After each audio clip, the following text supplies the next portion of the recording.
არის მთელი თავი ზოგადად მდგომარეობებისა, რომელიც არ იფარება ხშირად და ესაა პიროვნული აშლობები. რატომ დავიწყეთ პიროვნულ აშლობებზე საუბარი? იმიტომ რომ ნახეთ ფსიქიატრიაში და მენტალურ ჯანმრთელობაში მოდით ასე მოვიხსენიებ, არის სამი ძირითადი ნაწილი, შეიძლება ესე ითქვას. ერთი ნაწილი არის ის პრობლემები, რომელიც არის ორგანული მიზეზებით პირობადებული, მაგალითად თავის ტვინი დაბერდაა და ვეღარ ფუნქციონირებს კარგად. მეორე ნაწილია ისეთი, რომელიც არ აიხსნება არც ტვინის სტრუქტურული დაბერებით, არც არაფრით, მაგრამ იწვევს ჰალუცინაციას, ბოდვით აზრებს და სხვა რიგ პრობლემებს, რომელსაც ჩვენ მაინც განვიხილავთ როგორც ესე იგი მძიმე ფსიქიატრიული პათოლოგია და არის კიდევ ერთი ჯგუფი პრობლემების, რომელშიც პირდაპირ ჩვენ ვსაუბრობთ, რომ ესაა პიროვნული დარღვევები. მე არ ვსაუბრობ ნარკოლოგიურ კონტექსტზე, იმ უბრალო მიზეზის გამო, რომ ნარკოლოგია როგორც ასეთი საქართველოს რეალობაში გამიჯნულია, თუმცა მე პიროვნულ აშლობებს გვერდს ვერაული ამ კონტექსტს არ გავითვალისწინებ. ერთი ამბავი, რომელიც ესაა 42 წლის მამაკაცი, სახელად გურამი, სახელი შეცვლილია, ასაკიც პლუს მინუს ცოტა შეცვლილია. სასურველი რაინდია. ყველასთვის ცოლი არ აყავს და ერთ წუთს სასურველი რაინდია. დედასთან ცხოვრობს და მინდა გაითვალისწინოთ, რომ იმიტომ კი არ ცხოვრობს დედასთან, რომ ეგ ფინანსური პრობლემებია და ასე შემდეგ, არამედ იმიტომ, რომ თავისუფლების იდეაც კი მას პულს უჩქარებს, ვერ წარმოუდგენია საკუთარ თავზე პასუხისმგებლობის აღება, დილით აისის გათენება კი არა, დედის ნათქვამი თეთრი პერანგი ჩაიცვი, დღეს სუფთა ჰაერია, ადგენს მის ყოველდღიურ ცხოვრების გეზს. ეს მას შეუძლია Word-ის ცხრილში ისეთი რაღაცები გააკეთოს, ან Excel-ის ცხრილში ისეთი რაღაცები დაგიწეროს, ყველაფერი შეგიქმნას, რომ ცხრილი დაალაგოს, რომ ქარიშხალიც ვერ შეარხევს მის ნაზრებს, მართლაც ძალიან ანალიტურია, აზროვნება კარგი და ყველაფერი, მაგრამ როცა ლიფტში მარტო უნდა ჩავიდეს ან რაიმე გადაწყვეტილება მიიღოს, მაგალითად რომელი ლიმონათი იყიდოს. ეკითხება დედას. ემჩნევა მღელვარება, მის ცხოვრებას კი ერთი ფრაზა მართავს. დედას ვკითხავ და მერე გავაკეთებ. აი ასეთი გურამი ერთ დღეს თანამშრომელმა შესთავაზა, რომ ბიძაშვილს გაგაცნობ ჩემსასო და გოგოც მოეწონა, ფოტოები დაათვალიერა, მაგრამ როგორც კი წარმოიდგინა და ეჭვი შეეპარა თავის გადაწყვეტილებაში, კი შევხვდები, მაგრამ დედა მაინც საქმის კურსში უნდა ჩავაყენო. ბოლოს გონება გაუნათდა, დაურეკავდა დედას და ვკითხავ, შევხვდე თუ არა. ყველაზე დიდი ტრაგიკომედია კი მაშინ გათამაშდა, როცა აივანზე ყვავილის გადარგვა გადაწყვიტა, ერთი ჭურჭლიდან მეორეში უყვარს ბუნება, რაღაცა ეს ყვავილებთან ურთიერთობა მოსწონს და ასე შემდეგ, მიწა იყიდა, ქოთანიც ინსტრუქცია წაიკითხა სამჯერ და ბოლოს მაინც დედა შეუღო კარი და კითხა, ეს ნიადაგი ხომ არ არის ესე იგი, რომ მოკლედ აი ესეთი რა, აი გასახმობი ხო არ არის, ხომ არ დააზიანებს ჩემს უნიკალურ ყვავილს, რომელიც რომელიღაცა ქვეყნიდან ვიღაცამ ჩამოუტანა და ასე შემდეგ. გურამს დღემდე ჯერა, რომ საუკეთესო გადაწყვეტილებები დედასთან კოორდინაციაში მიიღება. ალბათ ასია 11-12 წლამდე, ხო? ზოგადად, მაგრამ მერე რაღაც დამოუკიდებლობის მომენტი უნდა გაჩნდეს და აი ესა ხუმრობს, ოღონდ გულწრფელად არა, გადაწყვეტილების მიღება კოლექტიური სპორტიაო ჩემი ოჯახისთვისო. აი ეს ფრაზაა, მისი ფრაზა. 2 თვის წინ თითქოს უცნაურობა მოხდა, მზის ხივი შემოვიდა მის ფანჯარაში. გაიცნო ქეთამ გაიცინა და გურამმა დედასთან შეთანხმების გარეშე ყავა დალია. სასწაული მოხდა. დაუტკბობლად, ანუ შიქშაქარი არ ჩაიყარა ისე და მე ყველაფერი თავისით მოხდა. რამდენჯერმე შეხვდა, მაგრამ დაუმალა დედას. რაღაცა გაისეირნეს, ხეტიალობა, კინოთეატრის შინაგანი აღფრთოვანება და დისკომფორტი მოხდა 2 თვის თავზე, არა ქეთასგან, არამედ დედისგან. რატომ? იმიტომ რომ ერთხელ ქეთამ ძალიან ფრთხილად უთხრა, ჩემთან ხომ არ დავრჩეთო. და აი ჩამოიქცა ბევრი რაღაც. გურამმა ოდნავ გაიღიმა, მაგრამ ტუჩები გაუშრა, ხელი ინსტინქტურად ტელეფონისკენ წაიღო, დედას ხომ არ ვკითხო. ეს უბრალოდ ცოტა მხატვრულად აღწერე, იმიტომ რომ ისეთ ადგილასა ვარ, რომ ბატონ მასპინძელს რაღაც ცოტა მოვერგე ამ თემაში. და ქეთა პირველად ბოლოს და ბოლოს გადაწყვიტა, რომ არა, მე ღამე კი არ დავრჩები შენთან. არამედ სტუმრად მინდა მიგიყვანო საკუთარ ოჯახში, საკუთარ ტერიტორიაზე. შეხედა ძალიან კარგად დაიწყო, შვიდადაც მიმდინარეობა და მოულოდნელად ვეგეტარიანულ ბურგერებზე ჩამოვარდა საუბარი და ქეთამ თქვა, ჩვენ ვეგეტარიანული გვინდა. ჩვენ? იკითხა მომავალმა დედამთილმა და დაამატა გურამს ხორციანი უყვარს. სუფრის ბოლოს გურამი ორ ქალს შორის იჯდა, დედამ ცივი ჩაი შეუსო ჭიქაში და თვალი ჩაუკრა, შენ მაინც იცი ვის უნდა დაუჯერო. იმ ღამით პირველად დაფიქრდა, თუ ასე გაგრძელდა შვილი მუდამ ვიქნები, ქმარი კი ვერასოდესო. ქეთამ კარი გაუღო და უთხრა, გადაწყვეტილება შენია. ოღონდ ახლა მართლა შენ უნდა მიიღო, როცა მიუკაკუნა კარზე რომ მიადგა და ღრმად ჩაისუნთქა, ჯერ კიდევ არ იცოდა სად დარჩებოდა იმ ღამით, მაგრამ პირველად ზუსტად იცოდა, რომ ეს გადაწყვეტილება მხოლოდ მას უნდა მიეღო. ეს ქალბატონი მოხდა ჩემთან, მოვიდა ჩემთან.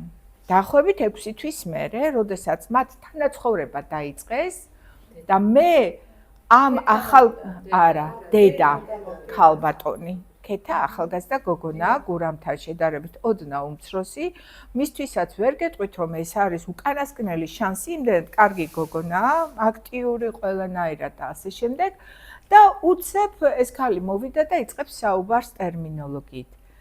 მე მინდა ჩემი შვილი შეამოწმოთ, იმიტომ რომ აჭამეს ვირის ტვინი.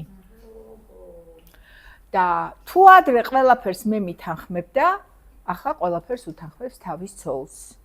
ეს არის გაწარმოუდგენელი, ჩემი სიმწრით გაზრდილი ჭყალებში ბავშვი, ეხლა სხვას ჩაეკიდა. გავუსწრებ მოვლენებს და გეტყვით, რომ ეს არის დამოკიდებული პიროვნება, როგორც დიაგნოზი, რომელიც სამართავად რთულია და ერთ რამეს მიუთითებს. აი მე თქვენ რომ წაგართმევთ ახლა ამ კალმისტარს, სავარაუდოდ რაღაც უნდა ჩაგიდოთ ხელში და მნიშვნელობა არ აქვს. ეს შეიძლება იყოს შემთხვევითი ადამიანი, ეს შეიძლება იყოს რეალურად კარგი გოგონა, ქეთა, რომელსაც ოჯახის შექმნა უნდა, არაფერი გართობა, სერიოზულ ურთიერთობაზე ფიქრობს და თუნდაც მისი გადაწყვეტილება, რომ ღამე პირველად დარჩე ჩემთან, იყო ძალიან გაცნობიერებული გადაწყვეტილება, იმიტომ რომ მიხვდა, რომ ეს ყმაწვილი 2 თვის განმავლობაში ფსიქოტიპი დაინახა და მიხვდა, რომ ვერაფერს გააწყობდა. ჩემი პასუხიც რა იყო ამ ქალბატონის მიმართ, მე დიდი მადლობა უთხარი. თქვენ აღზარდეთ არაჩვეულებრივი შვილი. სხვა ქალისთვის და არასაკუთარი თავისთვის. იმიტომ რომ ხვალ ქეთა არ იქნება და შეიძლება ვიღაცა თამარა აღმოჩნდეს. გამიგეთ? და ამიტომ ერთს რომ გამოაცლი, მეორე აღმოცენდება. პირველი შეხვედრის ჩვენი თემა ზოგადად სანამ გადავალთ კლასტერულ დახასიათებაზე და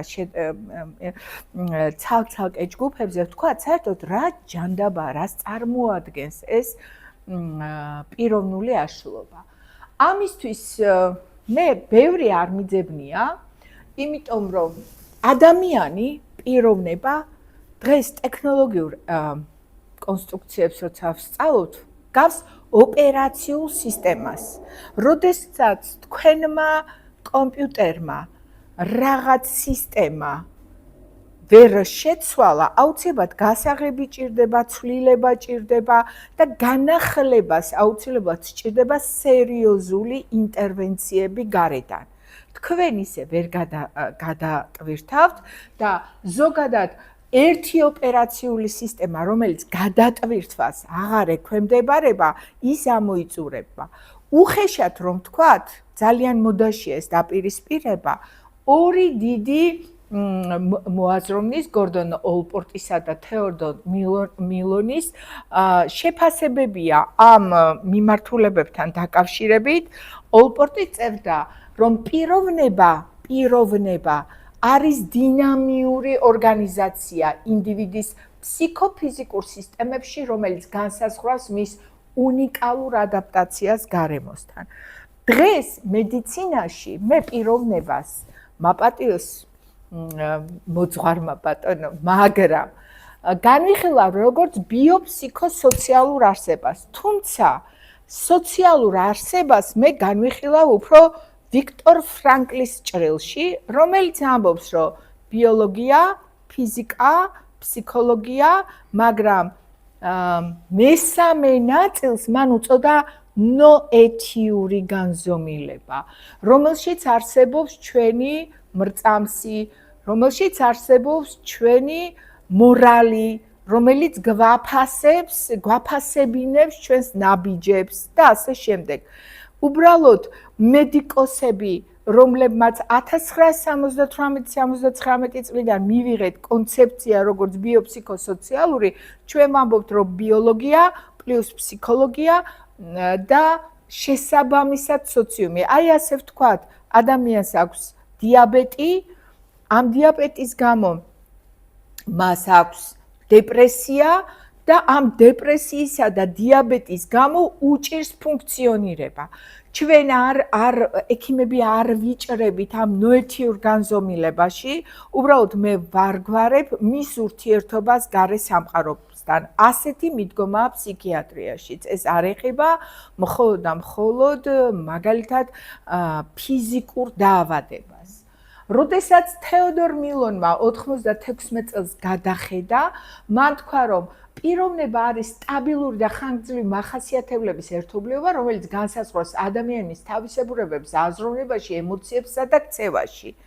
და ასევე განსაზღვრავს ჩემს მიმართებას ადამიანებისკენ თუ ადამიანებისდან. მე როგორ გიყურებთ თქვენ, მიყურებთ როგორ თანაბარ დონეზე თუ მიყურებთ დაუშვათ განსხვავებული პოზიციიდან. როგორი ვარ მე თქვენს მიმართ, მიმტევებელი, შემწყნარებელი, arrogant ქვია მაგას, ანუ აი ზევიდან გიყურებთ, დაგცინით თუ ვინა ვარ. აი ამას ყველაფერს აღმოჩნდა, რომ ყველა ადამიანს აქვს ინდივიდუალური აი ეს ყველაფერი, რასაც ჩვენ ქართულ ენაზე უწოდეთ ხასიათი, ხო? ხასიათი. ზოგადად, ესე იგი, მედიცინის ენა, რომელიც უფრო ხან გერმანულია და ხან ინგლისური, მეუბნება, რომ ხასიათი შენ არ უნდა აურიო ემოციასთან. ხასიათი ეს არის აი იმ თვისებების ერთობლიობა, რომელიც აი ამ კონკრეტულ ინდივიდუალურ პიროვნებას აყალიბებს და ამ ჩამოყალიბებაში იგულისხმება ასევე ადაპტური უნარები. როგორ ვერ გები მე გარე სამყაროს, ვარ ხისტი თუ ვარ პირიქით ლმობიერი, მიმყოლი და არადამყოლი. ნახეთ, მე ეხლა პარალელურ რეჟიმში დავამთავრე ერთი კურსი სამედიცინო ფსიქოლოგიაში, ჩემი სტუდენტები და ვასწავლიდი ერთ რამეს, რომ როდესაც თქვენ ზრდით შვილს, ან თქვენ ხართ როგორც ექიმი და კომუნიკაცია გაქვთ პაციენტის მშობელთან. დაახლოებით 7-6-5 წლის ასაკში კი არას თქმა უნდა ასწავლოთ თქვენ შვილს, აუცილებლად, იმიტომ რომ თუ თქვენ გადატეხეთ თქვენი შვილი 20-25 წლის ასაკში მას გადატეხავს ცხოვრება და გადატეხავს ისე, რომ როცა მას მიაწოდებენ პირველ სიგარეტს, მან მიუხედავად იმისა, რომ თქვენ ბევრს ჩადებს შიგნით, რომ აუხსნით, რომ ის ფილმს აზიანებს, არ ვარ გაცუდია, ის იტყვის ვერ იტყვის არას, იმიტომ რომ შეფასებითი სისტემა წამოვა მის წინააღმდეგ და ამიტომ ერთ-ერთი უმთავრესი მიზანი რაც არის ხოლმე აღზრდაში არის ის რომ გავზარდოთ და არ გავტეხოთ. იმიტომ რომ ეს სათამაშოდ იცით ორი დღის წინ ის მქონდა ონკოლოგებთან თემა გადაწვის შესახებ, პროფესიული გადაწვის შესახებ და არის ესეთი ცნობილი რითიც დავიწყე და მე ახალს სურათია რომ სხეული გდია ქვაზე იმიტომ რომ ის არამიზნობრივად გამოიყენეს. აი რაღაცა თუ ადამიანს არამიზნობრივად გამოიყენებ, ისევე როგორც ნებისმიერ საგანს, მაგალითად აი ამით რომ კომპიუტერში ხიკინი დავიწყოთ, ერთიც გაწყდება და მეორე. ასევეა ადამიანი. ამიტომ ყოველი ასაკის თავისებურება ძალიან მნიშვნელოვანია რომ იცოდეთ და ამ ასაკის შესაბამისი ქცევები გქონდეთ ამ კონკრეტულ ადამიანთან, მაგრამ დაგვიანებულად არ უნდა მოხდეს აი ეს ინტერვენციებიც ნაკლებად ვიტყვი აღზრდის პროცესი. შემდეგი სლაიდი თუ არ ვცდები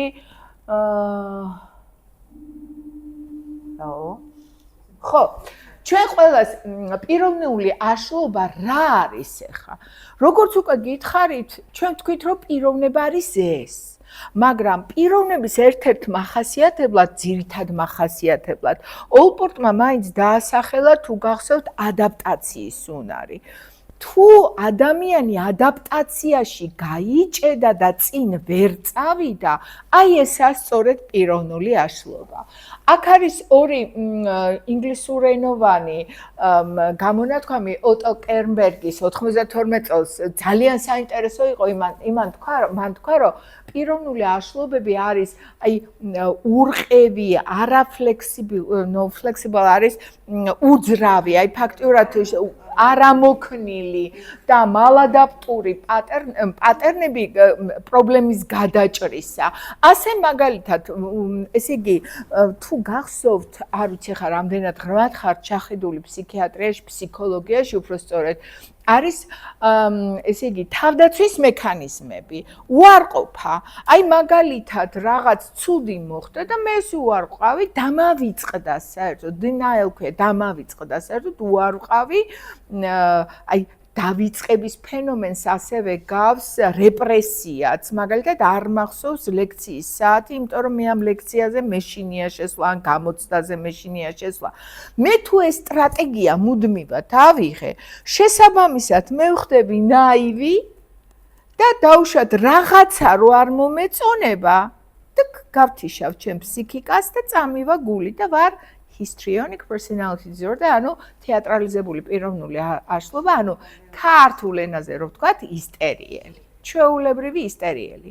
მაგალითად, იმის მაგივრად, რომ მე და თქვენ როგორც დედამთილმა და რძალმა ვისაუბროთ, ვთქვათ, ბავშვის აღზრდაზე, რა მოსაზრება მაქვს, დედამთილს აგრესიის გამო ან რძალს აგრესიის გამო გაუშეშდა ხელი, იმიტომ რომ არაცნობიერი იმპულსი წამოვიდა, რომ მოჰყავ შენი მტერი, ესეც არის, ხო, ნუ რასიზამთ ადამიანის არაცნობიერში შეიძლება იყოს სიკვდილის, ასე ვთქვათ, ჟინიც, უბრალოდ ჩვენ იმიტომ ვართ ადამიანები, რომ ესენი არ შემოუშვათ ჩვენს ცნობიერში და ხელი გაუშეშა.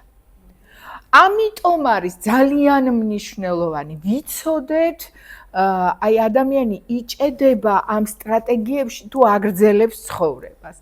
ასია თუ ისე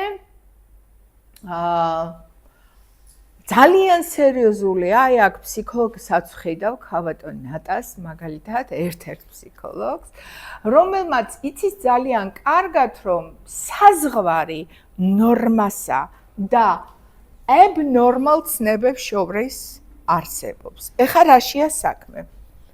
თანამედროვე მიდგომებით აღარა გვაქვს ნორმა და პათოლოგია.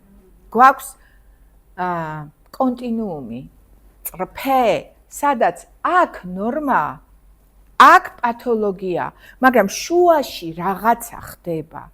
მაგალითად, როდესაც მე იმიგრაციაში წავედი და ენა კარგად არ ვიცოდი იტალიური.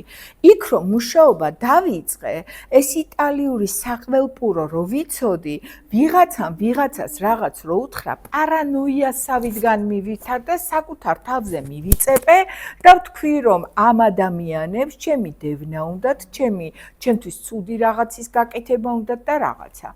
ამოიწურა ეს სიტუაცია, დაუბრუნდი უკან შეშინებული, უწამლოდ დამთავრდა ყველაფერი. იყო ასეთი, მაგალითად მე-19 საუკუნეში ფსიქიატრია ერთ-ერთი ბოლო შვილია მედიცინის, იმიტომ რომ გვიან ჩამოყალიბდა როგორც სამედიცინო დისციპლინა, მაინც ნევროლოგიასთან ერთად რაღაცა მოდიოდა. იყო პერიოდი, როდესაც შეპყრობილობა გვერქვა ბატონო ჩვენს პაციენტებს, შეგიძლიათ ამადეუსი ნახოთ, არაჩვეულებრივი ფილმია და თუ არ მიგიქცევიათ პირველი კადრები ხაროში ჩაყრილი პაციენტებიც არსებობს. და როგორც იქნა ამოიყვანეს იმ ხაროდან და ექიმმა ხალათი ჩაიცვა და პაციენტს საწოლი გაუმზადა და პალატებში დააწვინა და რაღაც. ასე იყო თუ ის ერთ-ერთი ბოლო მედიცინის შვილია, რომელმაც თქვა რომ ეს ადამიანი მენტალურად პრობლემური კია, მაგრამ მას მკურნალობა ჭირდება, მას მიდგომები ჭირდება და განსხვავებული. აი პიროვნულ არშილობებში ეს ასეთ ფალშისაცემი არაა. ჩვენ შეიძლება გქონდეს ხასიათი იმგვარი, რომელიც ახლოს იყოს, აი ძალიან ახლოს იყოს, აი უკიდურეს ნორმასთან, ანუ აი abnormals რასაც ვამბობ და ეს ქალი რომელიც დაბრუნდა უკან და ყველაფერი წესრიგში აქვს, თუ უკან დაბრუნდება გაძლიერებული ინგლისურით მსგავს რაღაცას წამლის გარეშეც აღარ განიცდის მეორეჯერ. აი ამის თქმა მინდა, რომ ნორმა და პათოლოგია არ არის. აქ ჯერ საუბარია ნორმასა და არანორმას შორის, მოდით ესე ვთქვათ. პათოლოგია არის ის, როდესაც მე მაქვს ერთი ნიშანი, მეორე ნიშანი, მესამე, მეოთხე, არის დროის კრიტერიუმი და გრძელდება რაღაც პერიოდი. მაგალითად, დეპრესია, ცუდ ხასიათზე ხართ? why not? რატომაც არა, ადამიანები ვართ. დღეს მეზობელს პრობლემა ქონდა, მე თვითონ რაღაც არასასიამოვნო ფაქტის მოწმე გავხდი. ეხა მე რო თქვენთან ძალიან ეს უფრო არაადეკვატური იქნება, ამიტომ სიტუაციასთან ესე იგი მიმართებაში უნდა შევაფასოთ ყველაფერი და რაც თავია ხანგრძლივობა. მე თუ 2 კვირა მექნება მუდმივად დაქვეითებული გაწყობაში, ფოთვის შეგრძნება, ძილის დარღვევა, მადის დარღვევა, ცუდი ფიქრები, ეს მთელი რიგი ამ შემთხვევაში შეიძლება ფიქრი დეპრესიაზე. ეს ერთდღიანი რეაქცია, ან თუნდაც 3დღიანი, 5დღიანი რეაქცია დეპრესია არ არის. ასეთი კრიტერიუმებით ფასდება ხოლმე ყველა დაავადება. ჩვენ ფსიქიატრები ვართ განსხვავებულ მდგომარეობაში, იმიტომ რომ მაგალითად, როდესაც ჩვენ საუბრობთ ფილტვების ანთებაზე. მე ვიცი გამომწვევი, რომელი ნაწილი დააზიანა, რა არის, აი სად რა გვაქვს და როგორ ვუმკურნალო, ანუ პათოგნომური მკურნალობა მაქვს. ვიცი მიზეზი, მკურნალობ მიზეზს. მაგრამ ზოგადად მე ფილტვს მკურნალობ თუ მენტალობას ვუდგები ნოზოცენტრულად კი არა, ანთროპოცენტრულად. მე ვუდგები ადამიანს. მე მაინტერესებს მისი ფსიქიკაც, ბიოლოგიაც და სოციალური კონტექსტიც. გიორგ კანიჰემმა თქვა, რომ ახო, რა არის ნორმა ხო? აი ისა, ნორმა არ არის დიაგნოზი, მაგრამ არანორმაც არ არის დიაგნოზი, ანუ ამის თქმა მინდა და თუ არ აკმაყოფილებს რაღაც მოვლენა აი ამ დიაგნოსტიკურ კრიტერიუმებს, მოთავდა გათავებულია საქმე, ვერ დავსვავ მე ამ დიაგნოზს. და ასევე არის ნორმალური, არ არის საშუალო, აი რასაც გვასწავლიდნენ და გვიმტკიცებდნენ, რომ მაგალითად, აი ჩვენ აქ დარბაზში ვართ მაგალითად 100 კაცი. 90 თუ ხედავს, ანუ 99 თუ ხედავს რაღაცა სხვას და ერთი ხედავს განსხვავებულს, მანდა მაინც ისა პათოლოგია. არა, ჩვენ ვერ ვამბობთ, რომ ეს პათოლოგია, თუ არ შევაფასეთ ყველა ის კრიტერიუმი, რაც მას სჭირდება, იმიტომ რომ შეიძლება, აი მაგალითისთვის შემიძლია ჭიქა, ჩვეულებრივი ჭიქა, ასე დაგანახოთ, რაღაც ლამაზი ფორმის ჭიქა, თქვენ მითხრათ, რომ ესაა ლარნაკი, მოვატრიალოთ და აღმოაჩინოთ, რომ აქედან სახელრურია. რა კონტექსტში ვხედავთ, როგორ ხედავთ, სუბიექტივაცია ხდება, არ ხდება, ამას ძალიან დიდი მნიშვნელობა აქვს ერთი კონკრეტული დიაგნოზის დასმისთვის. მე როგორც ფსიქიატრ ძალიან ხშირად აკადემიის მიღმა, რაც მასწავლეს და რაც მომიტანა ჩემმა განათლებამ, არის ის, რომ 15 წუთიანი და 1 საათიანი დიალოგის მერე დიაგნოზის მიცემა არის დანაშაული. იმიტომ რომ იმ 15 და 1 საათში შენ ფაქტიურად სტიგმას, ანუ დამღას ასმავ იმ ადამიანს, რომელსაც შემდეგ მთელი ცხოვრება შეიძლება ვერ მოიშოროს. ისევე როგორც მაგალითად ონკოლოგიებთან რომ მიდიხარ და უცებ პირველივე დღეს ორი ანალიზის საფუძველზე რომ გეუბნება რომ შენ პრობლემა გაქვს ბოდიში, მაგრამ ეს არ არის. ასე არ აღიქმება. აუცილებლად ჩაღრმავებული კვლევები ეს იგივე ხდება ფსიქიატრიაში. ანუ ხშირ შემთხვევაში ესაა ნორმალიზებული, აი ნორმა არ არის უნივერსალური აქედან გამომდინარე და დამოკიდებულია კონტექსტზე, დრო, ადგილი, კულტურული და სხვა მოლოდინები, სოციალური მოლოდინები. მაგალითად, აი ამ ფორმაში რომ უცებ დროში ვიმოგზაურო და თამარ მეფის პერიოდში აღმოჩნდე. აბა ეხა ჩემი ჩაცმულობა რა ფორმაში შეიძლება ნორმალიზებულად აღმოჩნდეს, ხო? აი დაახლოებით წარმოიდგინეთ, რომ მე მახსოვს, როდესაც პირველად მივედი ფსიქიატრიაში, პირველი ბოდვები რაც იყო, გორბაჩოვის ცოლები იყვნენ, ან ბრეჟნევის შვილები იყვნენ, ან რაღაცა, აი კონტექსტიც კი იცვლება, ბოდვის კონტექსტი იცვლება. დღეს სხვა ტიპის ბოდვა გვაქვს. ამიტომ დროს, გარემოს და ეპოქას დიდი გავლენა აქვს ზოგადად მენტალურ ჯანმრთელობაზე და ასე შემდეგ.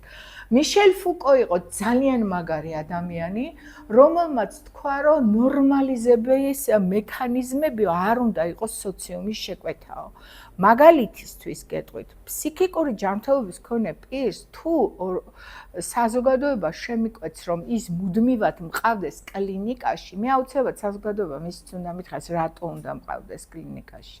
დაუშვათ თუ არის ჩვეულებრივი შიზოფრენია, რომლის სოციალური მოლოდინებია, რომ ხალხს მოკლავს ტყუილია. ყოველი 100 შემთხვევიდან 3-დან, ესე იგი 10 შემთხვევამდე მძიმე კრიმინალში, სულაც არაა ფსიქიატრიული მენტალური ჯანმრთელობის მქონე პაციენტი. ეს სტატისტიკა შეგიძლიათ თქვენ თვითონ ნახოთ. ამიტომ მითები არსებობს, რომელსაც მე ჩვენ თვითონ ვიჯერებთ. მაგრამ ესე იგი ტომას საცი ამბობდა ესე მითები ფსიქიკური ჯანმრთელობის შესახებ, რომელიც ამბობდა, რომ ბევრი დიაგნოზი არის სოციალური კონსტრუქცია, აი მე მოვიგონე და ამიტომ არის ეს კონსტრუქცია. მე ვიტყოდი, რომ არც ერთ დიაგნოსტიკურ კრიტერიუმში არ არის ნორმის საზომი ჩადებული. მეუბნებიან სიმპტომებს და მაგალითად შიზოფრენიაში უნდა მქონდეს პირველი რიგიდან ერთი სიმპტომი, მეორე რიგიდან უნდა მქონდეს მინიმუმ 2 სიმპტომი, რომ დავსვა დიაგნოზი, ხანგრძლივობა უნდა იყოს, შეფასების კრიტერიუმები და ცვლილებები უნდა იყოს დოკუმენტურად დადასტურებული. ამას ხან ვაკეთებთ, ხან არ ვაკეთებთ, იმიტომ რომ ძალიან ხანგრძლივი გამოცდილება როცა გვაქვს ჩვენ პრაქტიკაში უკვე მე ხა როგორ აიცით მედიცინაში მიდგომა ორგვარია. ერთი არის მიდგომა კლასიკური იმ გაგებით, რომ მე შემთხვევას განვიხილავ კლასიკური კლინიკური ინტერვიუდან თავიდან ბოლომდე სტრუქტურირებული ინტერვიუს ვამბობ. ეს უფრო დამწყებისთვისაა. როცა უკვე ხანგრძლივად გამოცდილი ხარ, მე უკვე მოდის კლინიკური ინტუიცია, რომელიც დღეს დადასტურებულია, რომ რეალურად ნეირომედიატორულ სისტემებში სპეციფიური ჯაჭვები იქმნება და აი ამას ეფუძნება და ახლა რაც არ უნდა ვთქვათ, გამოცდილებას ვერ ვუარყოფთ ჩვენს პრაქტიკაში და ამიტომ ამას დიდი მნიშვნელობა აქვს.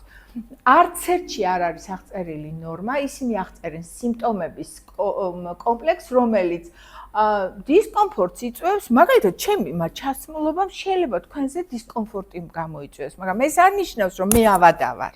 გამიგეთ?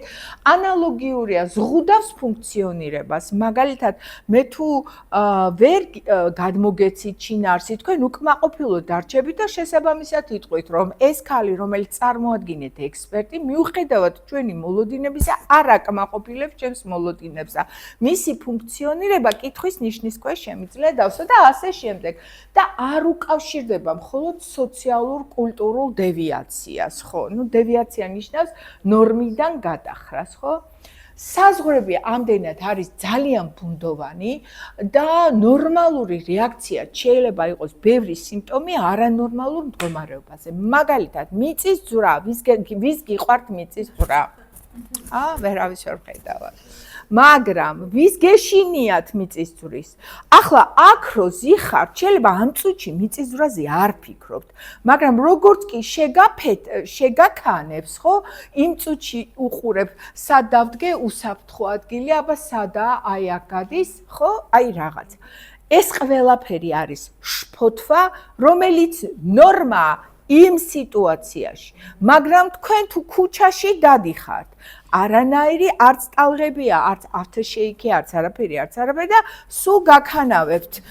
არც თავბრუ არა გაქვთ, არც არაფერი, უბრალოდ შეგრძნებები გაქვთ, ამის გამო გეწყებათ შფოთვა, ამოწმებთ, რეკავთ და დაჭარბებულია ყველაფერი, ვეღარ მიაღწევთ სამუშაო ადგილას, შეაწუხებთ თქვენი ოჯახის წევრებს ყურადღებით და ასე შემდეგ. ზედმეტი შფოთვა, ზედმეტი ნერვიულობა, ეს უკვე არის ავადმყოფობა. ეს არის ბჭყალებში ავადმყოფობას არ ვამბობთ, ჩვენ სიტყვები ამოვიღეთ ავადმყოფობა და ვარქმევთ დარღვევას, აშლილობას, მოშლას, ესეც მნიშვნელოვანია. ნეიროლინგვისტური პროგრამირება რომ მუშაობს მეთანხმებით, შესაბამისად ჯობია რომ ადამიანმა იცოდეს, რომ ესე იგი ავადმყოფობა კი არა აქვს დარღვევა, რაც უფრო მიმღებლობა უკეთესი აქვს რა საზოგადოებასაც ყველაფერს რომ თავი დავანებოთ. არანორმალური არ უდრის, ანუ ის რაც განსხვავებულია ნორმისგან არ უდრის პათოლოგიურს. არანორმალური შეიძლება იყოს უბრალოდ იშვიათი ან სტატისტიკურად განსხვავებული რაღაც მოვლენა, მაშინ როდესაც პათოლოგია იწყება იქ ჩემთვის და პიროვნებასთან მიმართებაში, როდესაც ირღვევა ფუნქციონირება და ზარალდება როგორც პიროვნება, ასევე საზოგადოება. აქედან გამომდინარე, ნორმა არ ნიშნავს იმას, რაც მისაღებია, არც იმას, რაც გავრცელებულია, ეს ცნება ფსიქოლოგიაში ნიშნავს ბალანს ფუნქციონირებასა და კეთილდღეობას შორის. და სწორედ კეთილდღეობა არის ის, რაც არის ჯანმრთელობის მსოფლიო ორგანიზაციის და ფსიქიატრთა მსოფლიო ორგანიზაციის საერთო განმარტება, რომ ადამიანი ჯანმრთელია მაშინ, რომელიც ის მკაფიოდ გრძნობს თავის კეთილდღეობას, შეუძლია სწორი ადაპტაცია, შეუძლია სწორი გადაწყვეტილებების მიღება, იგი განიცდის ემოციურია, პასუხისმგებლობას იღებს, გურამივით გაჭედილი კი არაა სადღაც, პასუხისმგებლობას იღებს, აქტიურია, ფუნქციონირებს და ადაპტაციას განიცდის. და აი ეს კეთილდღეობა არის ძალიან მნიშვნელოვანი. როდესაც გრძნობს ვინ არის თვითონ? მე ნინო ოკრიბელაშვილი ვარ ფსიქიატრი, დედა, შვილი, ბებია, მასწავლებელი, დამლაგებელი და ყველაფერი ვარ, ხო? მაგრამ ერთად ავარ მე ეს ყველაფერი. და თქვენთან მიმართებაში დღეს ლექციას ვკითხულობ და ჭურჭელს არ ვრეცხავ, ხო? რასაც ვაკეთებ ჩვეულებრივად სახლში, როგორც დიასახლისი. ანუ პიროვნების განვითარება, უკვე შევთანხმდით, რომ ბავშვობიდან ზრდასრულობამდე მიმდინარეობს და ძირითადად ეფუძნება სამ პილარს, სამ სვეტს, ესაა სწავლა, ესაა იმიტაცია და თვითრეგულაცია. ხშირად მithქვავს ბიჭებისთვის, ცოლის მოყვანას რო გადაწყვეტთ, პირველად სიდედრი გაიცანით, თქო, იმიტომ რომ გარკვეული პერიოდის მერე რაც არ უნდა ანტაგონიზმი იყოს დედის მიმართ, ქალიშვილის მხრიდან, რაღაცეებში მაინც ემსგავსება. ანუ ფაქტიურად როგორ გავხდით ის, ვინც ვართ და ვისი იმიტაციით. როგორც ხედავთ, ეს პიროვნების განვითარება არის ძალიან მნიშვნელოვანი კონტინუუმი და ეს არის დინამიური, მულტიფაქტორული პროცესი. ჩვენ ვიტყვით ბიოლოგიაზე, ვიტყვით ფსიქოლოგიაზე და სოციალურ კომპონენტებზე ცოტა ხანში, მაგრამ თუ სკოლის ასაკამდე, აი სკოლაში დაწყებით კლასებში, ბავშვი სვავს შეკითხვას, რა არის ეს? აი მაგალითად, რა არის ეს? რა არის ეს? აი ეს რა არის, ხო? მოგვიანებით უკვე სკოლის, აი პირველივე 3-5 წლის განმავლობაში მე რა შუაში ვარ? მე რითი მეხება ეს?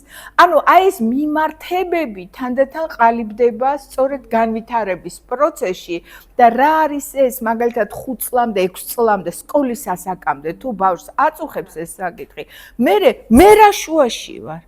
გამიგეთ? აი რატომ ეს კიდევ უფრო ესეთი სიკვდილის გააზრებას იწყებენ რაღაც 11-12 წლის ასაკიდან. მანამდე არის ძალიან შედარებით ინტაქტური პერიოდი, თითქოს აგროვებენ, უფრო დამკვირვებლები არიან და დაკვირვებით პირველად ინფორმაციას იღებენ ყოველგვარი შეფასებების გარეშე და აი აქ უნდა იყოს ზუსტად მშობლებიც, ოჯახის წევრებიც ფრთხილად, რომ რამეს ინტერპრეტაცია არ გააკეთოს, მაგალითად, რაიმე სექსუალური კადრებს არ წააწყდეს, რომელიც ძალიან ფართოდ ხან ისეთი ამომივარდება, თვალების დახუჭვას ვეღარ ვასწრებ ხოლმე და ამის ინტერპრეტაცია ისე არ გააკეთოს, რომ აღარასოდეს გამოდგეს, როგორც დედა, როგორც მეუღლე და როგორც მშობელი, გამიგეთ? აი და განცდები არ წამოვიდეს არა ამისა. იმიტომ რომ არ ვიცით ჩვენ, ძალიან დახურულია 6-დან 11 წლამდე ასაკი. აი უბრალოდ რომ შეხედოთ, ნახეთ 6-7 წლის ასაკამდე ბავშვები თამაშობენ უფრო 5 წლის ასაკამდე, აი საწყისში პარალელურ თამაშებში. მე მინდა მანქანა, ხო? მე და შენ კი არ ვთამაშობ. შენი მანქანა გინდა და ასე დავდგებით და პარალელურად ვიძახით. მაგრამ როგორც კი გადავლახავთ და გადავდივართ უკვე როლურ თამაშებში, მერე თუნდაც გოგოები ვიყოთ, ვიღაცაა ბებია, ვიღაცაა დედა, ვიღაცაა მამა, ვიღაცაა შვილი. გამიგეთ, იმიტომ რომ ახლა იციან, რომ ახლა თუ ბიჭი არ თამაშობს მათთან რაღაც, ანუ ესეთი თანამშრომლობითი კოოპერაციული თამაშები იწყება უფრო გვიან ეტაპზე და აი სწორედ მაგ პერიოდში სვავს კითხვას და მე რა შუაში ვარ, მე რა მონაწილეობას ვიღებ, გამიგეთ, აი ესაა ძალიან საინტერესო. ასია თუ ისე მიჯაჭულობის თეორია არსებობს, რომელიც ძალიან მნიშვნელოვანი თეორიაა. მიჯაჭულობის თეორია ამბობს, რომ ესაა ბავშვური სიყვარულის ერთ-ერთი სერიოზული თეორია. აი ვინ უყვარს ბავშვს? და აქ არის ძალიან საინტერესო ის, რომ აი თუნდაც იმ პატარა ადამიანს, რომელიც ჩვენს გვერდითაა, ძალიან დიდი მოთხოვნები აქვს თურმე ჩვენს მიმართ. არ უნდა მარტოს საჭმელი. არის ძალიან ესეთი ექსპერიმენტი ჩატარებული, მაგალითად ბოულბის ექსპერიმენტი, რომელმაც გააკეთა ესე, რომ პრიმატები პატარა აიყვანა და მისცა ორი მზრუნველი. ერთი აძლევდა მექანიკური იყო და სულ იყო იქ საჭმელი და მეორე იყო ფუმფულა და გამოხატავდა რაღაცა აი შეხება ტაქტილური და ესეთი რაღაცა.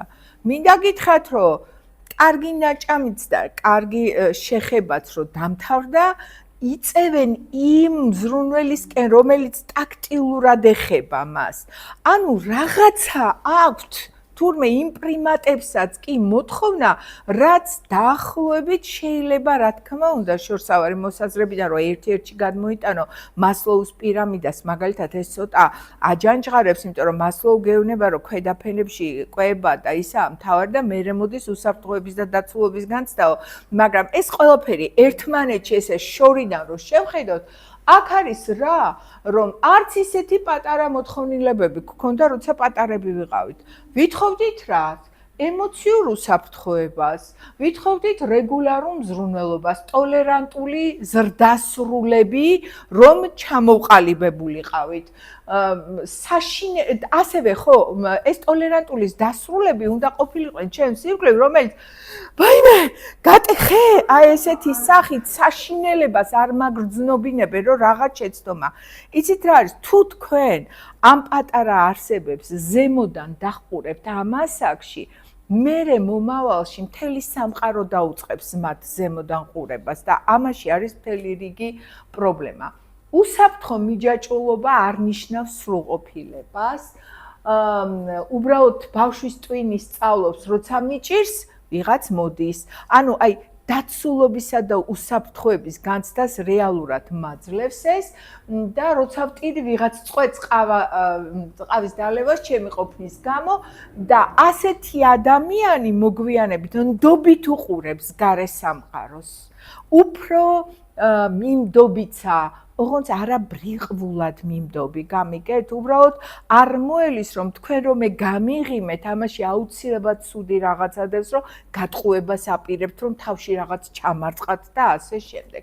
ეხლა ამდენს რატომ ვლაპარაკობთ? იმიტომ რომ მთელი რიგი თეორეტიკოსები იყვნენ, სწორედ ფსიქოდინამიური მიმართულებით, ეს იყო ფროიდი,ერიქსონი და განვითარება და ის ამბობდა, რომ ლიბიდო გადის გზას კონფლიქტამდეო, სხვადასხვა მოტივაციიდან კონფლიქტამდეო და მე ძალიან მომწონს ესე იგი აი ეს ფრაზა, რომელიც ბოლოსაა, ფროიდმა დაგვიტოვა საშუალება თავი გაგვემართლებინა რაღაცეებში. მაგალითად, პაპიროს იმიტომ ვეწევი, რომ ორალურ დონეზე უფრო უკეთესად ვგრძნობდი თავს. გამიგეთ? მაშინ, როდესაცერიkssenმა ბევრად უფრო დავარცხნა ეს ყველაფერი. ესაა ჩემი სუბიექტური მიმღებლობა, აი ამ ორ ბუმბერას ნამდვილად სერიოზული გადატრიალებები გააკეთეს, მაგრამ erikssenში იცით რა მომწონს? ის ამბობს, რომ პიროვნების ჩამოყალიბება იწყება პირველი ფსიქოსოციალური დილემით. ნდობა თუ შფოთვა, მე გენდო თუ არ გენდო. აი ამ ნდობაზეა დაფუძნებული ყველაფერი და სწორედ erikssenმა ამითი მოგცა შანსი, რომ გავიგოთ ვინ ვარ მე. მაგალითად, 35 წლის ასაკის მერე უცებ ინგრევა 10 წლეულობით ნაშენები ოჯახი. რა ხდება? არაფერი სასწაული. უბრალოდ 35 წლის ასაკამდე ორივე ვითარდება, ორივე ან ერთი ვითარდება, მეორე ვერ ვითარდება. ერთი ოჯახის წევრია, ოჯახზეა უფრო ორიენტირებული, მეორე გარე სამყაროს და 35 წლის მერე რო გაიმართა წელში, თავისი მოსაზრებების თამამად გადაცემა დაიწყო, აღმოაჩინა, რომ გვერდზე ყავს, მოდი ვთქვათ, მამაკაცი, რომელიც გასუქთა, იმის გამო, რომ მაგალითად მძღოლად მუშაობდა, მის მძღოლად მიყავდა, მოყავდა, იმიტომ რომ ქალებზე ხშირად ვლაპარაკობთ ხოლმე უკუღმა, მაგრამ ასეც ხდება. აქ არ არის სქესა მნიშვნელობა არ აქვს.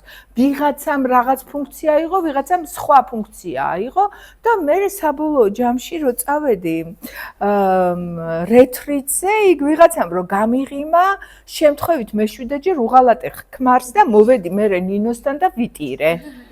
არა, ეს დილემა არა, ესაა პრობლემა, რომელსაც არ აღიარებ. ინარჩუნებ იმ ურთიერთობას და სინამდვილეში შენ უკვე ხაფანგში ხარ გახვეული, გამიგეთ? და 35 წლის მერე ქალს ეწყება მასკულინური მომენტები. არა მარტო იმიტომ, რომ უფრო აი თვითდაჯერებული ხდება, არა, ჰორმონებიც იკლებს. ესტროგენები იკლებს, შესაბამისად, მას უფრო მეტი სიტყვის თქმა აქვს, მაგიდაზეც დაარტყავს და ასე შემდეგ და ასე შემდეგ. ამას გეუბნება erikssenი, რომ კარგად თუ გაიაზრე ეს, შენ რო დაინახე, რომ ეს ელემენტები შემოდის, შენ დაძლევის მექანიზმების დაპირისპირება შეგიძლია. ამიტომ ის გეუბნება, რომ საკუთარ თავს უნდა გაუგო პირველი და უმთავრესი. აი მე ასეთი ხედვა მაქვს, თუ სხვა ვინმე სხვანაირად წაიკითხავს, ეს მისი როგორ აუცილებლებელი არა, ყველა ჩემსავით ფიქრობდეს. მე ჩემს მოსაზრებას გიზიარებ თამაზე. ტრავმა, ესე იგი, ცუდი ბავშვობის დროინდელი გამოცდილების ქულები აღმოჩნდა და განვითარების კრახი. აღმოჩნდა, რომ ძალიან ბევრი რისკ ფაქტორია, მაგრამ ეს განაჩენი არ არის. ნახეთ, ორ ადამიანს, რომელსაც აქვს ერთი და იგივე ტიპური ბავშვური გამოცდილება, მძიმე ბავშვური გამოცდილება, ერთში შეიძლება რაღაც დაავადება აღმოცენდეს, აშლილობა წამოვიდეს, მეორეში შეიძლება პირიქით ტრავმული ზრდა ქვია ამას, ესეც ცალკე თემაა, ჩემი საყვარელი თემაა პოსტტრავმული სტრესული აშლილობა ასევე. იმიტომ რომ ჩემი სადოქტოროს თემა იყო საკანდიდატო იმაში მქონდა შიზოფრენიაში და ნუ ახლა კარგად ვიცი, მაგრამ უფრო მიყვარს აქეთ ამ მხარე. და მინდა გითხრათ, რომ აი ეს მხარე, რომ ტრავმული გამოცდილება ცუდი არაა. გაჩნია, როგორი მხარდაჭერის სისტემა გაქვს. მაგალითად, თუ ოჯახს რაღაც ტრავმა აქვს, მაგრამ ბავშვი უფროსის სახეზე დედა ამას არ ხედავს. პირიქით, აძლევს მობილიზებას, რომ ეხა ჩვენ ეს უნდა გავაკეთოთ, ჩართულია ეს ბავშვი რაღაც გადაწყვეტილებების მიღებაში და ასე შემდეგ. ამ შემთხვევაში აი ეს ტრავმული გამოცდილება შეიძლება დადებით მომენტადაც გარდაიქმნეს, ტრავმული ზრდა მოხდეს და ასეთი ადამიანი ბევრად უფრო ძლიერი წევრი გახდეს სოციუმის, ვიდრე ის, ვისაც თავზე ხელს უსვამდნენ და გადაწყვეტილების მიღებას დამოუკიდებლად არ აძლევდნენ. ესა. კი ბატონო. ანუ აი რაც უფრო მაღალია ACE ქულები, ანუ adverse childhood experience, ბავშვობისდროული მძიმე გამოცდილება, ტრავმული გამოცდილება, ეს არ განსაზღვრავს ბედისწერად, ისინი ქმნიან ფონს, თან სადაც საკუთარ მეს იოლად დაკარგავ, განსაკუთრებით მაშინ, თუ საკუთარ თავს არ იცნობ. ამიტომაა ძალიან მნიშვნელოვანი, თუ გახსოვთ თებეს ჭიშკარზე იყო ეს შეიცან თავი შენი. თუ შენი სიმწვავეები და სირთულეები იცი, აი ამისგან უფრო ადვილია შემდეგ გასვლა. შემდეგი სლაიდზე აი მაგალითია მოსაზღვრე პიროვნება, რომელიც ერთ-ერთი ყველაზე დიდი პრობლემაა, 1.8% უჭირავს დაახლოებით, საკმაოდ მაღალია ეს მოსაზღვრე პიროვნული აშლობის დიაგნოზი და ნახეთ, ბავშვი, რომელიც მუდმივად აწყდება უარყოფას. უარყოფას, ანუ იგნორირებულია მისი მოთხოვნები. აი დედას როგორც უნდა მაინც იაკეთებს, მამას როგორც უნდა ისწავლებს, მას რა უნდა არ ეკითხებიან. მზრუნველის ქცევითი ქაოსია. დროთა განმავლობაში სწავლობს, რომ ემოციები არის საშიში, რომ ურთიერთობები არამდგრადია და ცვალებადია, ანუ სტაბილურობა არა. მაგალითად, დედა ახალისებს მამას ჯირს, ბები ახალისებს დედას ჯირს და ასე შემდეგ, განსაკუთრებით ძალდედამთილიანი თუ არის.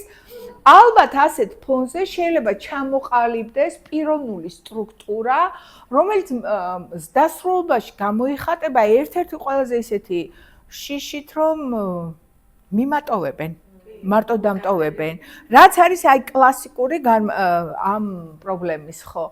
ესაა მიტოვების არარეალისტური შიში, არამდგრადი ურთიერთობები, იდენტობის არასტაბილურობა, ემოციური ფეთქებადობა და თერაპევტის ოთახში იფადება ფრაზა, ყველაფერი ან შავია, ან თეთრი, ანუ splitting-ს აკეთებს, შუაზე ყოფს და მისთვის რუხი ფერი, რაც არ უნდა სასწაულად მოგვეჩინოს, პრაქტიკულად არ არსებობს. რა ხდება მაგალითად დიაგნოზი, სტიგმა, რეალობა, ამას ცოტა ხანში გადავახტები, იმიტომ რომ უფრო საინტერესო რაღაცებია და არ მინდა რომ ძალიან გადავასწროთ რაღაცებს.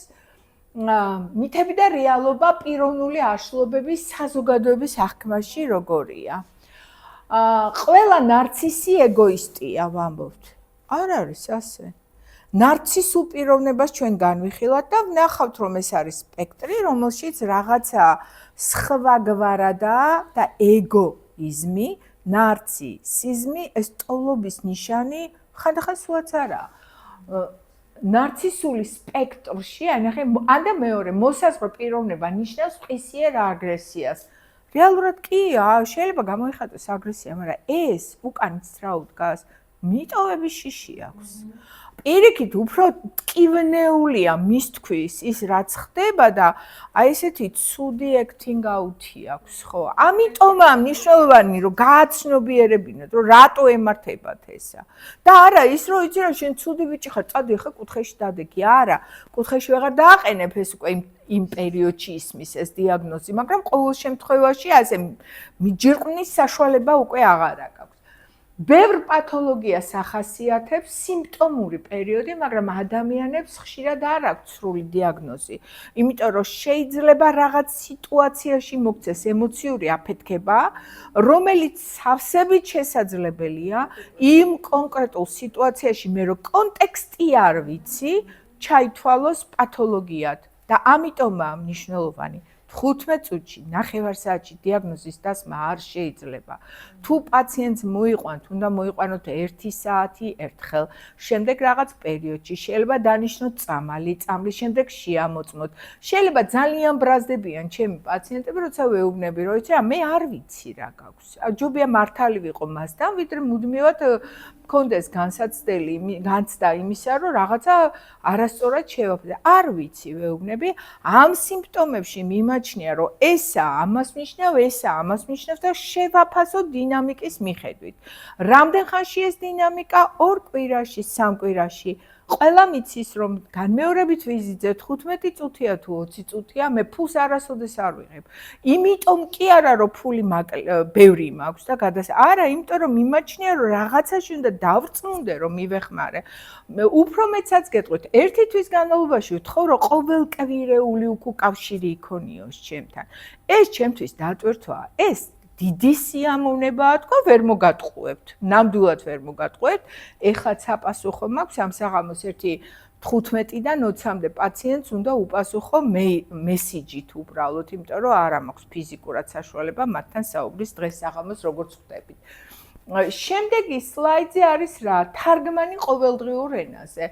აი ეს ფრაზა მაგიჟებს ზოგადად ბოდიში გამოთქმაზე, არ უნდა ვამბობდე ფსიქიატრი ასეთ ფრაზას, მაგრამ თითქმის ყველა სოციალურ ქსელში, უკვე ყოველდღიურ საუბარში, სხვა შორის სტუდენტმა მითხრა, რომ ამდენი ფრაზებით, რომ აი ეს ადამიანი ტოქსიურიაო და განმარტებები რომ წავიკითხეო, ანუ ესეთი ადამიანებიო, უკвеო ადამიანი რომ მეუბნებაო, აი გუფელის მიმართაცო, რაღაცა ქაბატონინო, პარანოიალური გავხდიო, რომ მეუბნებაო, რომ აი რაღაცა ისე წავიდე, უკვე ისე ვარ შეშინებულიო, რომ სულ მგონიაო, რომ გამოყენებით კონტექსტში მიყენებსო. მიდგებაო გამოყენებით კონტექსტშიო. რა თქმა უნდა, არიან ადამიანები, რომელიც ჩემს გვერდით როცა არიან, მიქმნიან დისკომფორტს, მაგრამ საუბარი და იარლიყების მიწერება, როგორიცაა ტოქსიური ურთიერთობა, როგორიცაა მაგალითად შეშლილი, როგორიცაა ვერა თავის ასე მოტორზე და რაღაც ასეთი არანორმატიული ლექსიკა, კიდევ ხო, თან ყოველი მეორე ხმარობს, რომ შენ მე მაბულინგებ. შენიშვნა არა, როგორ არა შეიძლება, მაგრამ იცით რა, აღქმა არის გამძაფრებულია, ხო? გამძაფრებულია, შეგრძნება აქვს და ყოველი მეორე დედა ჩემიდან დაწყებული მეუბნება, რომ შენ მე მაბულინგებთ რაღაც, არა, ხუმრობ რა თქმა უნდა, მაგრამ აი ეს არანორმატიულ მასში გადადის რა ურთიერთობაში, უკაცრავად ეს არანორმატიული ლექსიკა აისახება ჩვენს ატიტუდები რა არის დამოკიდებულებებზე, აი ამ ადამიანების მიმართ, რომლებსაც მირჩენია ვთქვა, რომ აი ეს ივანე იწვევს ემოციურ დისკომფორტს მაძლევს, ყოველთვის კონფლიქტური ვარ და ის ჩემთვის რთული ადამიანია. ხო შეიძლება ვთქვა რთული და არა ტოქსიური და ასე შემდეგ, ხო? ან შეიძლება აი რაღაცა ტრიგერები მაქვს. იცით რა, შეიძლება მე და თქვენ ვგავართ და აი რომ მიყურებთ, აი ამაში მე რაღაც ჩემი თავი დავინახო და არ მესიამოვნოს, გამიგეთ? ამიტომ ემოციური დისრეგულაცია შევიგრძნო. თქვენც თეთრი გაცვია, თქვენ ჯინსი რაღაცა არ მესიამოვნა ბატონო.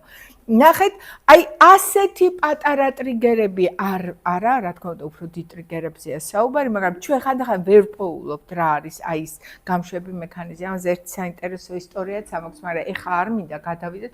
როგორ ვისაუბროთ მეცნიერების ენაზე მეცნიერების ენიდან ადამიანურ პრობლემებზე.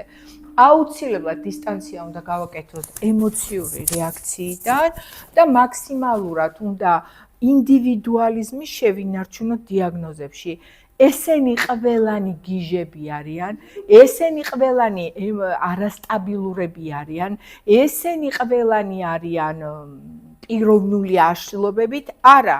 მე და თქვენ რო არ გავართ ერთმანეთს, ეს არ ნიშნავს, რომ თქვენ პიროვნული აშლობა გაქვთ, ან მე მაქვს პიროვნული აშლობა. ჩვენ გვაქვს სხვადასხვა მოთხოვნილებები და სხვადასხვა ხასიათობრივი აი დაახლოებით ესეა წარმოდგენილი პიროვნული აშლობა, ესა მაინც აი ეს შინაგანი გამოცდილებისა და ქმედებების ძალიან ხისტი ნიმუში, აი ნახეთ, აქ შეიძლება ითქვას, რომ აი ჩვენ ვხედავთ ფაქტიურად აი მხოლოდ აისბერგის ზედა ნაწილს. აი ქვემოთ რა არის? ხასიათი, რაღაც გამშვები მექანიზმები, ცრუ ბრალდებები, რომელიც ჩემ შიგნით ფსიქიკაში ტრიალებს, ამას თქვენ ვერ ხედავთ. და ამითი არის ყოველთვის ცოტა გასააზრებლად რთული რასთანა გვაქვს საქმე, როცა ამას ვაწყდებით. ჩვენ ცოტა ხანი გვაქვს კიდევ დრო და მე შევეცდები, აი, რამდენიმე кейსი მაქვს და შემდეგი შეხვედრისთვის უკვე ჯგუფების მიხედვით ვისაუბრებთ. წარმოადგენს, იწყება ყოველთვის ადრეულ ბავშვობაში. დიაგნოზი არ ისმება, სანამ არ მიაღწევს 21-25 წელს. ერთადერთია ანტისოციალური პიროვნული აშლობა, რომლის დიაგნოზის დასმა შეგიძლია 19 წლის ასაკში, ისიც ევროპული და ამერიკული აი მონაცემებით უნდა გქონდეს ორჯერ მაინც პოლიციისგან დადასტურებული შემთხვევა, რომ ადამიანს რაღაცა ცუდი საქციელი ჩაიდინა. ამას გავარჩევთ აუცილებლად, კლასტერები არის და ამ კლასტერების მიხედვით პირველ კლასტერზე სალაპარაკო ბევრი არ მექნება და ამიტომ პირველ და მეორე კლასტერს დაუთმევთ ორ ესე იგი და ბოლოში განვიხილავთ მესამე კლასტერს. არ არის მხოლოდ დროებითი მდგომარეობა, ანუ ესა ხისტი, სტაბილური და ასე შემდეგ და აუცილებლად არღვევს ფუნქციონირებას. როგორც სოციალურ გარემოში, როგორც საკუთარს, ასევე სხვებზედაც მოქმედებს და არ უნდა აგვერიოს რთულ ხასიათში. მარტივი ხასიათი მე არ მაქვს, მაგრამ პიროვნული აშლილობაც, რა ვიცი, ნატა, მაქვს, არ მაქვს. ყოველ შემთხვევაში ეს არ უნდა აგვერიოს დროებით ემოციურ რეაქციაში. მაგალითად, დღეს რომ ძალიან გამაბრაზეს, ჩემი რეაქცია შეიძლება იყოს ჩემი ჩარჩოების მიღმა, მაგრამ არ იყოს პათოლოგიაში აქეთკენ. ვიყო ჩამოსრიალებული ნორმიდან, მაგრამ არ ვიყო პათოლოგია. არის მდგრადი ფსიქიკური სტატუსი, რომელსაც დიახ ჭირდება სწორი დიაგნოსტიკა და არის ბევრი მათ შორის დიაგნოსტიკური ტესტები, რომელიც არის განთავსებული MMPI მაგალითად მინესოტას მრავალფაქტორული პიროვნული ესე იგი ინვენტორი კითხვარი, რომელიც საკმაოდ ხანგრძლივ დროს მოიცავს, მაგრამ ისიც კი არ არის სრულფასოვანი. დინამიკაში დაკვირვება აუცილებლად, თორე იქ 5 ქულა მივიღე და იქ 30 ქულა მივიღე, ეს არ არის შეფასება. რაც შეეხება თვითონ გლობალურ მონაცემს, მე გითხარით, რომ ზოგადად 3 კლასტერად დაიყოფა, ამას გავიმეორებ კიდევ. პირველ კლასტერშია დაახლოებით მოსახლეობის 3.6%, მეორე კლასტერში, რომელშიც შედის ეს მოსაზღვრე პიროვნული აშლობა, ნახეთ, აქ წერია, რომ 1.5%-ია, მაგრამ საერთო პოპულაციაში ბოლო კვლევები აჩვენებს, რომ 1.8%-მდე ადის. საკმაოდ მაღალია და პრაქტიკულად აი ესე გადაფარავს დანარჩენ ორ შემადგენელს, რაც მასშია. და C კლასტერი, რომელიც უპირატესად უფრო აი დამოკიდებული პერსონოლოგია, უფრო აი ამ C კლასტერშია და ასე შემდეგ. კრიტიკული არის მსჯავრდებულებში, ჩვენ ციხეებში, მაგალითად, კვლევებმა აჩვენა საკმაოდ მაღალი მონაცემები. პიროვნული აშლობების შესახებ შემდეგზე, როცა დავიწყებ საუბარს, გეტყვით, რომ ეს არის ის, რასაც პირველად ბრიტანეთის კანონმდებლობამ უწოდა ფსიქოპათია და უწოდა moral insanity, მორალური შეშლილობა, იმიტომ რომ ისეთ რაღაცეებში არის ეს ანტისოციალური პიროვნული აშლობა, ისეთ რაღაცებს აკეთებს, რომ აი ცალკე გამოყო და ასე უწოდა მე-18 საუკუნის ბრიტანეთის პარლამენტშიც კი იყო ესეთი ბილი შესული. ხო, კარგით, არა, ეს ხო, ნორმატულ პათოლოგია. ორი შემთხვევა, ეხა პატარა ისა. მარცხენა მხარეს არის თემური, ინტროვერტი ადამიანი, უპირატესობას ანიჭებს ჩუმ და სტაბილურ გარემოს. არ უყვარს დიდი წვეულებები, მაგრამ ყავს რამდენიმე, ესე იგი, ახლო მეგობარი, როდესაც მას ვინმე აკრიტიკებს, ფიქრობს და განიცდის, თუმცა მალევე ახერხებს დაბრუნებას თავის ფუნქციურ მდგომარეობაში, იგი დადის სამსახურში, ზრუნავს ოჯახზე, რეალისტურად აფასებს თავის თავს და სხვებს. ნორმა, ხასიათი არის გარკვეულწილად ელემენტებით, traits უწოდებთ ჩვენ ამას, ნიშნები, ხასიათის ნიშნებით, რომელიც ემსგავსება აგერ მეორე შემთხვევას, შიზოიდურ პიროვნულ აშლობას. ნახეთ, გელათვლის, რომ სხვები ცდილობენ ზიანი მიაყენონ. აი აქ ვზივარ და ვგრძნობ, რომ რაღაც შეიძლება ვიღაცა აი თქვენ რაღაცა ზიანს მოყენებას მიპირებთ. არენდობა მეგობრებს, ცოლს ხშირად ადანაშაულებს ღალატში, მტკიცებულებების გარეშე. სამსახურში არავის ესაუბრება, შიშობს, რომ საიდუმლო გეგმები აქვთ იმ ვიღაცებს. ცდილობს თავის შორს დაიჭიროს კოლექტივისგან, ხშირად აგრესიულად რეაგირებს უმნიშვნელო შენიშვნაზე, უნდობლობა ხელს უშლის ფუნქციონირებაში და იმედენად, რომ მან ოჯახიც დაკარგა და სამსახურიც საბოლოო ჯამში. ეს უკვე პიროვნული აშლობა. აქ არა მაქვს არც ჰალუცინაცია, არც ბოდვა, არც რაღაც ესეთი სტრუქტურირებული ბოდვითი ამბავი. ყველაფერია ჩაყრილია, მაგრამ არ არის სტრუქტურირებული, რომ თქვა, რომ შიზოფრენიაა. გამიგეთ? ამიტომ ასეთი ძალიან საინტერესო გვექნება ის შემდეგი ნაწილები, როცა თითოეულ სტრუქტურაში განვიხილავთ თითოეულ სხვადასხვა кейსებს და დაინახავთ, როგორ განსხვავდებიან ეს ადამიანები ერთმანეთისაგან კიდევ.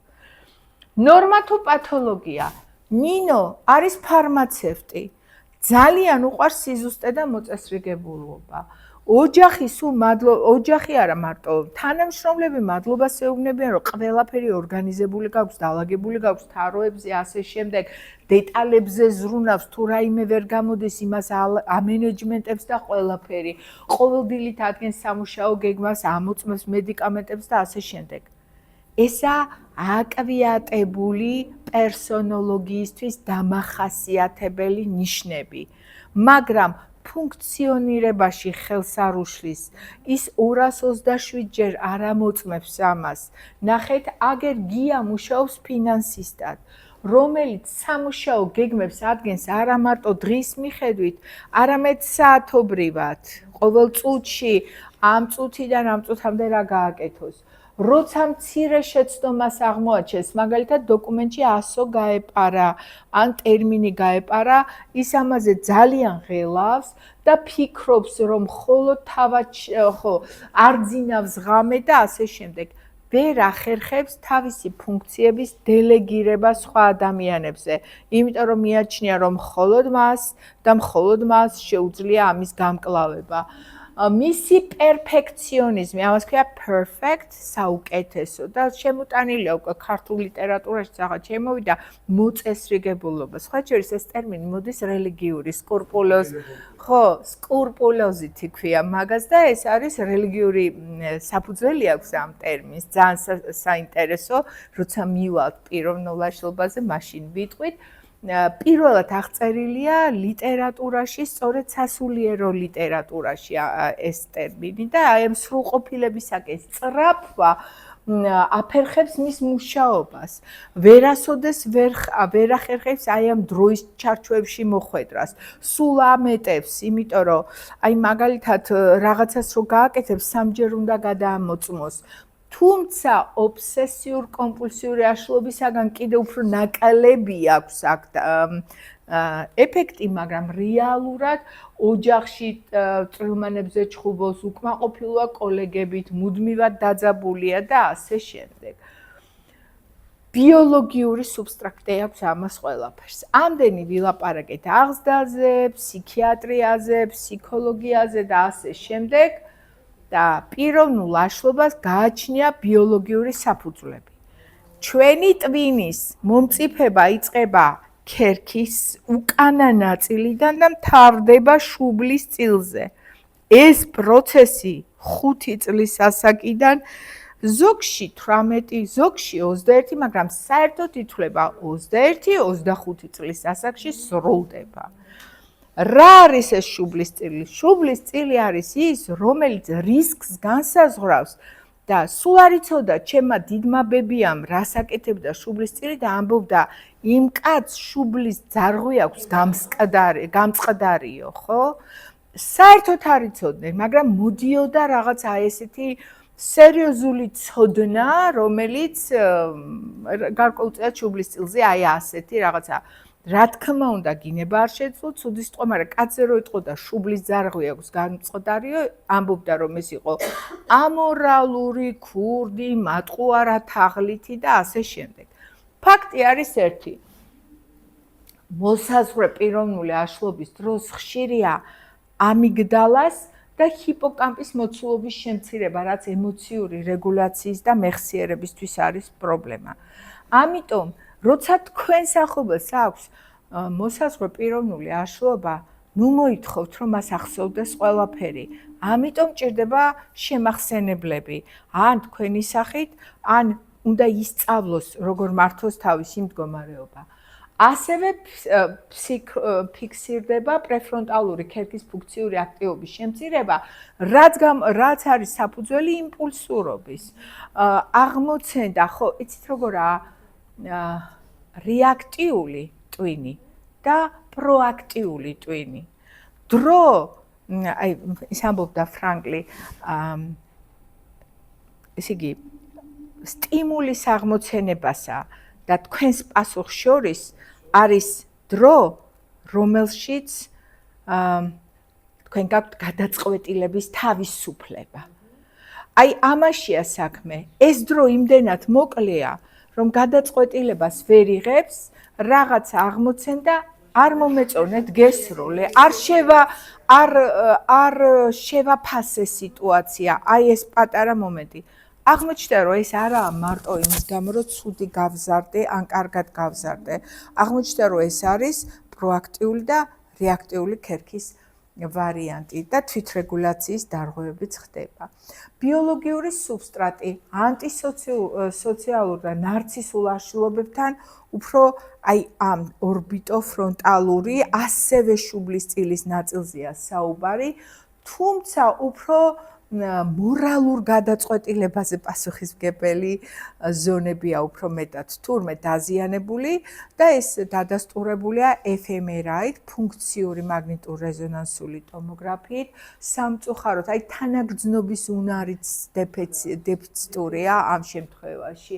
შიზოტიპური აშლობისას აღინიშნება უკვე ცვლილებები სოციალური აქტივობების მარეგულირება ცენტრში, რომელიც უფრო ქერქქვეშა სტრუქტურებში მდგომარეობს. Ну, რა თქმა უნდა, სეროტონინის დეფიციტიც აგვაქვს, იმიტომ რომ სეროტონინი როცა დაბალია, ამაზეც ვისაუბრებ, იმპულსურობა უფრო მეტია, მაგრამ და ამიტომაა, როცა იმპულსურობა მეტია, რატო უნიშნავ ანტიდეპრესანტს? იმიტომ რომ აი ეს კვლევა ვიცი, რომ სეროტონინია დაბალი და რომ ვაძლევ ის დემენციამ პაციენტსაც კი სეროტონინი უხსნის აი ამ აგრესიას გამიგეთ. განსაკუთრებული არის აი დოფამინის დისრეგულაცია, იგი რეალობის აღქმის დარღვევებს იწვევს. დოფამინია პასუხისმგებელი ნარკოტიკის მოხმარებაში, დოფამინია პასუხისმგებელი სიამოვნების ცენტრში, აი კვებითი დარღვევების შემთხვევაში, დოფამინია პასუხისმგებელი ზოგადად გემბლინგში, რაც ხშირად ასოცირდება სწორედ პიროვნული აშლობების დროს, როგორც დუალური, ანუ ორმაგი დიაგნოზების შემთხვევაში. კიდევ არის რა ინტერესი გაიზარდა ეპიგენეტიკურ კვლევებზე, მაგრამ რა ითქვა იცით ამით? გახსოვთ ადრე იყო ისე რომ მაგალითად იყო ესეთი მოსაზრება, რომ კრიმინალ მამას აუცილებლად კრიმინალის შვილი ეყოლება. არავითარ შემთხვევაში გენეტიკა არ განსაზღვრავს ამას. ეპიგენეტიკა განსაზღვრავს, რა გარემოში ზრდი, როგორ ზრდი, როგორ აწვდი აი ამ ყოფიერებას, როგორ აწვდი ამას, ეს სულიერება იქნება, ეს ბიოლოგიას როგორ კვება, ანუ აკლია თუ არა, იგივე ვიტამინები, D ვიტამინს დღეს ძალიან სერიოზული დატვირთვა აქვს, მაგალითად ამ ნეირომედიატორულ გადაცემებში ბეჭდგუფის ვიტამინი, რამდენად სრულფასო უნდა კვებავთ თქვენ შვილს. ამ ბოლო დროს არის ძალიან საინტერესო კვლევები, თუმცა ეს ცოტა შორს წაგვიყვანს და ფაქტიურად აღნიშნა, ეს ნიშნავს, რომ თუ ჩვენ ვხედავთ, რომ არის რაღაც გენეტიკური განწყობა რაღაცა პრობლემების მიმართ, თუ ადრეული ფსიქოსოციალური ჩარევები გვექნება, თუ ამას ყველაფერს გაიაზრებს ადამიანი, შესაბამისად, მიუხედავად იმისა, რომ გენეტიკური მიდრეკილება არსებობს, ადამიანი გადარჩება პრობლემების გარეშე.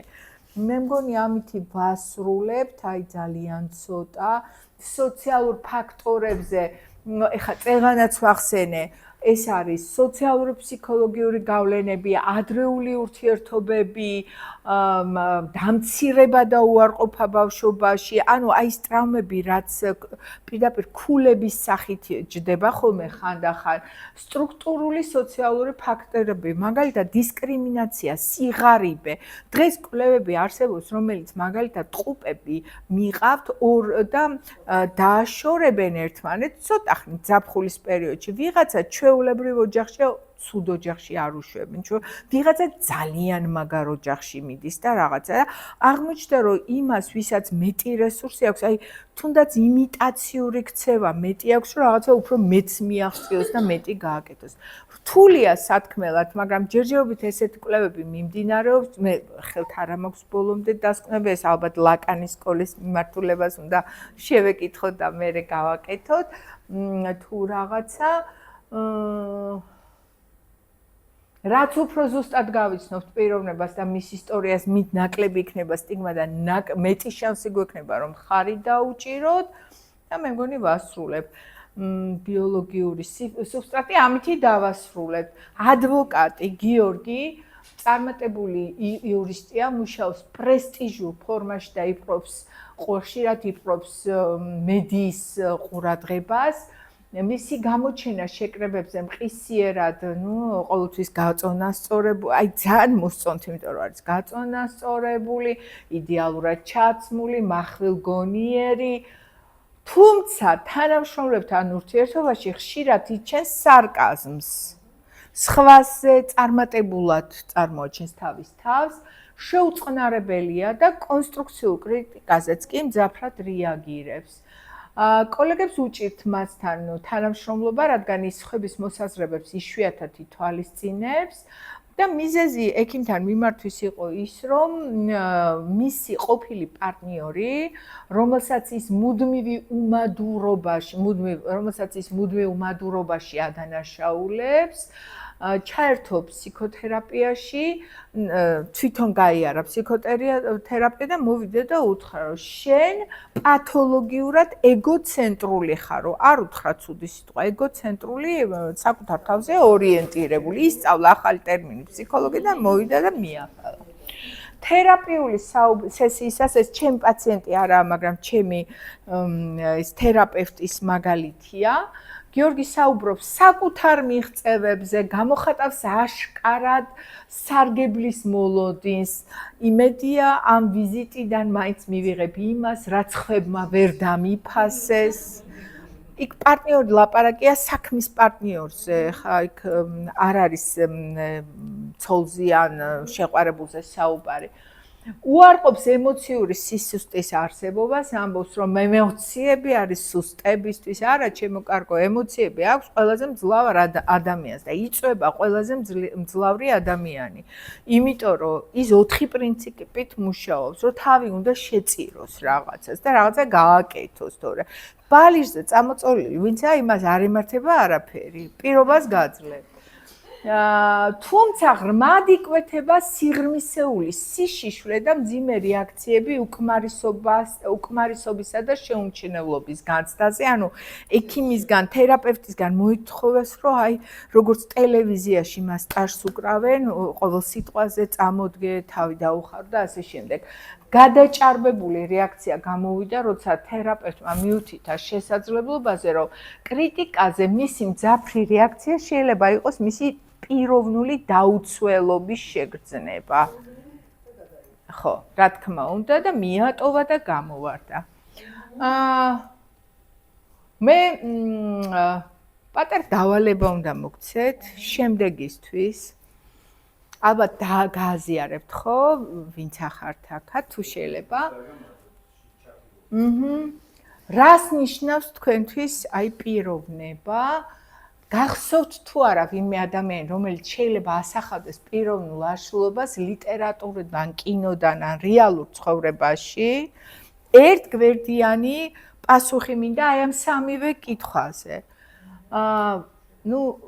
დავალებაში შეგიძლიათ ასახვა გამოიყენოს, მეორე ვარიანტი შეიძლება იყოს, რომ ამოირჩიეთ ერთ-ერთი პიროვნული აშლილობა, მაგალითად პირველი კლასტერიდან მოძებნეთ ზოგადად და აი რაღაცა ცოტა მომზადებული რო იყოთ თუ შეიძლება და ცნობილი მაგალითი ხო არ გინახავთ ვინმე ან კინოში, ან თეატრში, ან ნაცნობი რაღაცა. კიდევ ისევ და ისევ მინდა რომ გაიაზროთ, რომ ვიღაცაზე გინდათ რაღაც მონახაზი გავაკეთოთ და დისკუსიისთვის მოიტანეთ ერთი შეკითხვა და ერთი სტერეოტიპი, რომელიც გიჩნდებათ პიროვნული აშლობის მიმართ და ერთად განვიხილოთ.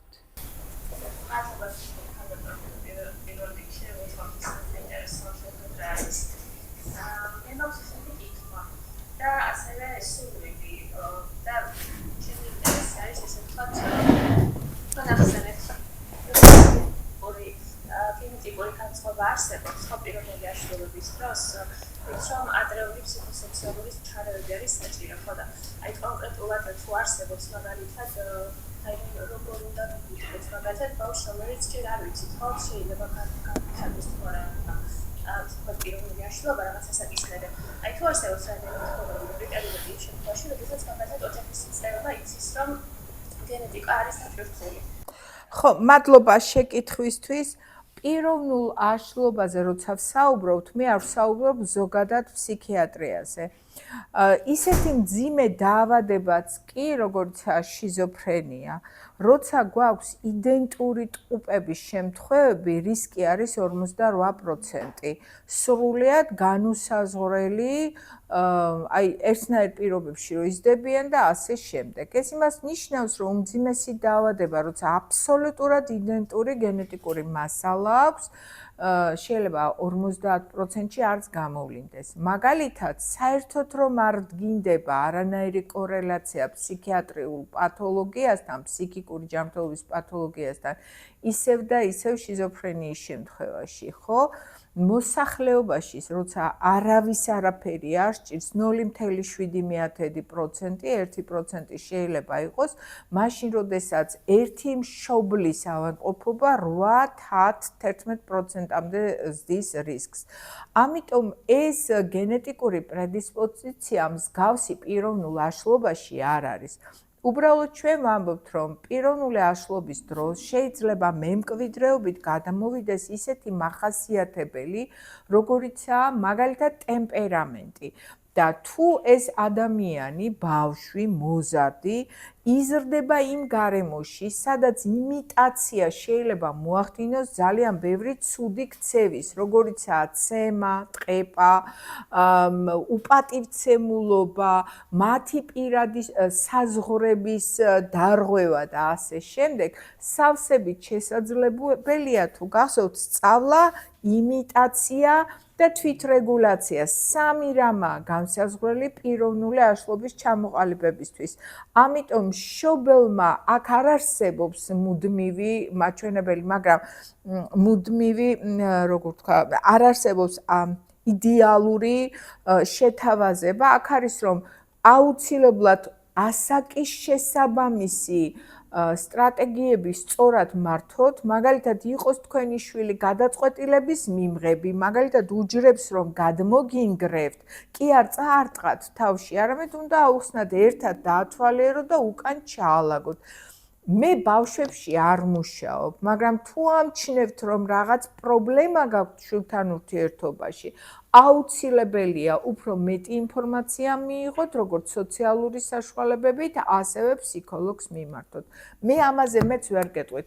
მე არ ვსაუბრობ სხვა ფსიქიატრიულ დარღვევებზე, მასე დემენციაცაც გააჩნია გარკვეული პრედისპოზიცია, მაგრამ ერთ-ერთი ფსიქოსოციალური მხარდაჭერად ითვლება, რომ 50 წლის მერე კარგი იქნება თუ ახალ ენას, რამე ახალ პროფესიას აითვისებ, რომ უფრო მეტად გააქტიუროს შენი კავშირები ცენტრალურ ნერვულ სისტემაში, ანუ ახალი ისინი შექმნა რა, წნულები არა.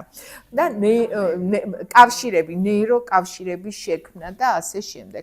ამიტომ აქ არ არსებობს, უბრალოდ ჩემი თემა არ იყო ბავშვის განვითარება. ალბათ ამისთვის ცალკე უნდა მოიწვიოთ ვიღაც, რომელიც აი ასაკობრივ ჭრილში გააკეთებს. მიუხედავად იმისა, რომ მე ამას ვასწავლე სამედიცინო ფსიქოლოგიაში ჩემს სტუდენტებს, ეს არ ნიშნავს, რომ მე ჩემს თავს ამ საქმეში ექსპერტად ვთვლიდე. მადლობა, დიდი, კარგი კითხვა იყო და დიდი მადლობა.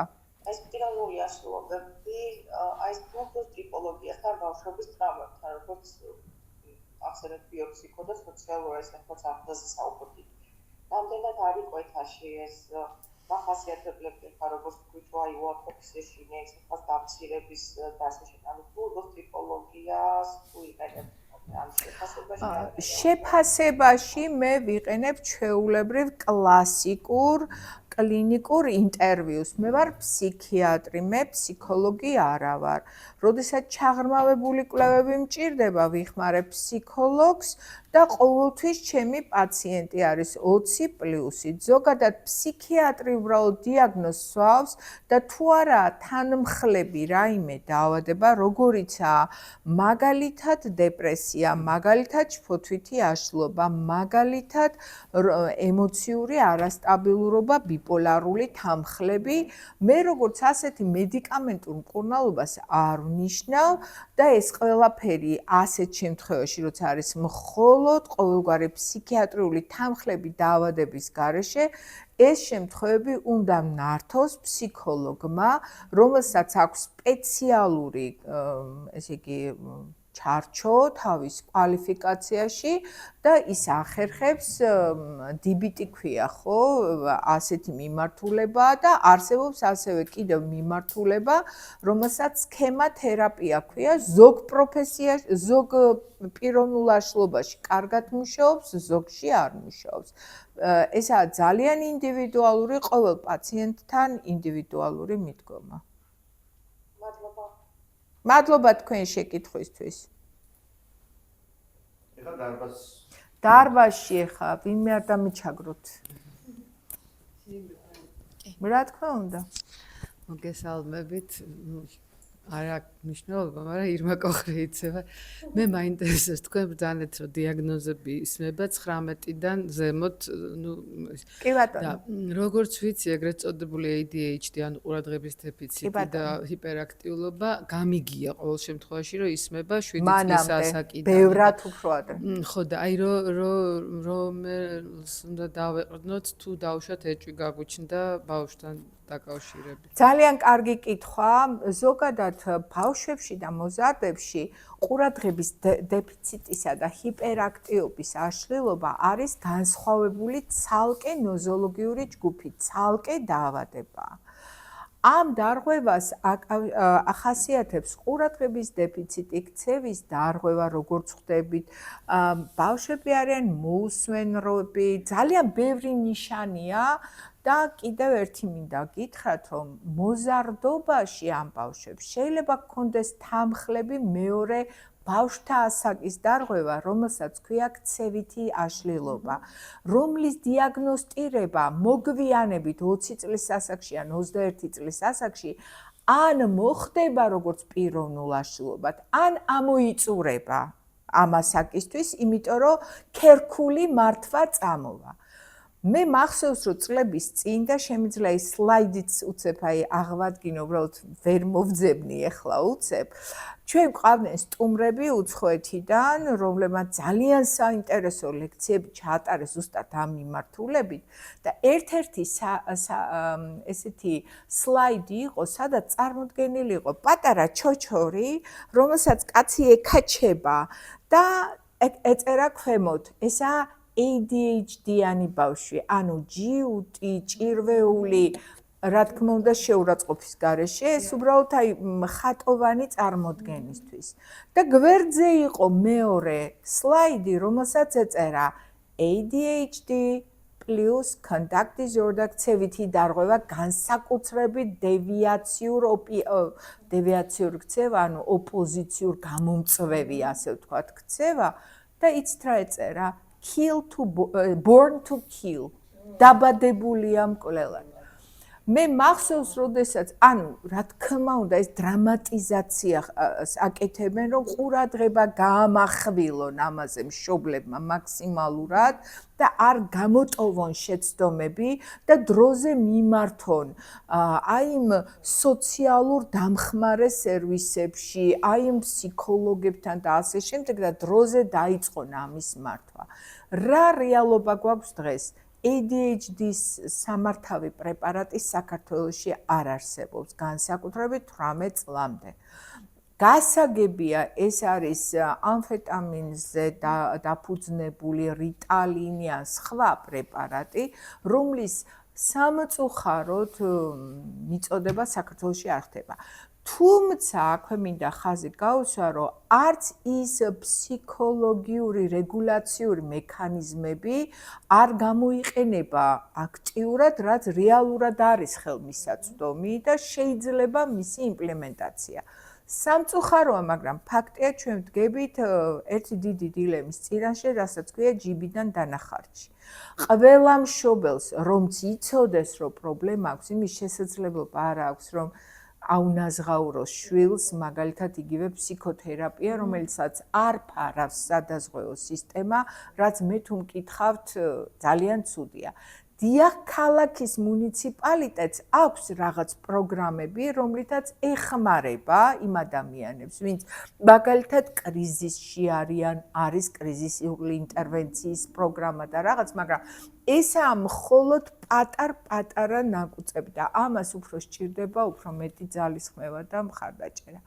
ანუ რისი თქმა მინდა, ქცევითი დარღვევა არის სხვადასხვა გვარი, მაგალითად პირველადად შეიძლება გამოვლინდეს ქცევითი დარღვევა ოჯახის ფარგლებში, ოჯახურ კონტექსტში, რაც გულისხმობს იმას, რომ მე გაგიპროტესტოთ თქვენ, ბებიას, დედას, მამას, აი რაღაც. მაგრამ გაცილებით უფრო რთულია, როცა ეს გადადის დევიაციურ ქცევაში და ეს ჩემი ქცევა უკვე აისახება სოციუმში, სკოლაში უკვე მასწავლებელი მომჩნევს. ანუ სამ სხვადასხვა განზომილებაში შეიძლება ეს აღმოცენდეს და ესაა ძალიან რთული და მძიმე და კომპლექსური. იცით რა არის, როცა ჩვენ ვისაუბრებთ აი ამ სხვადასხვა კლასტერზე, ჩვენ შევეცდებით, რომ აი ეს ქცევები, ბავშვობის დროინდელი ქცევები რაღაცნაირად ოდნავ მაინც დავაკავშიროთ ერთმანეთთან. თუ არის რაიმე, აბა ისევ მოგმართავთ ონლაინ მაყურებლებს და მსმენელებს. დიახ. მოხარული ვარ თქვენთან უხოთი საშუალება გვაქვს მაქვს მე პირადად ესეთი შეკითხვა მაქვს და თქვენ ახსენეთ რომ აი პიროვნული აშლობების დროს ამიგდალა შემცირება და ასევე ჰიპოკამპის და ასევე მორალურ პასუხისმგებლობაზე ასე ვთქვათ პასუხისმგებლები უგრძებია დაზიანებული. აი, რამდენად პროგრესირებადია ეს და ალბათ თქვენ კურნალობას როცა შეეხებით მაშინ პროგრესირებადი არის თუ ხო, აი ძალიან კარგი კითხვა და პირდაპირ გეტყვით რომ ზოგადად როდესაც ადამიანს აქვს პიროვნული აშლილობა, იმ ადამიანს მუდმივად აქვს სტრესი. ეს არ არის მარტო ის, რომ შენ გიქმნის დისტრესს, ან არასწორად მოგევრო. ეს მას თვითონ აქვს მუდმივად სტრესი. ამიტომ აი ეს ჰიპოკამპზე და ამიგდალაზე მოქმედება მაინც განპირობებულია შუალედურად ჰიპოთალამო ჰიპოფიზი პიტუიტარული ესე იგი ექსისით, ანუ ღერძით, რომელიც მუდმივად უზრუნველყოფს კორტიზოლის გამოყოფას.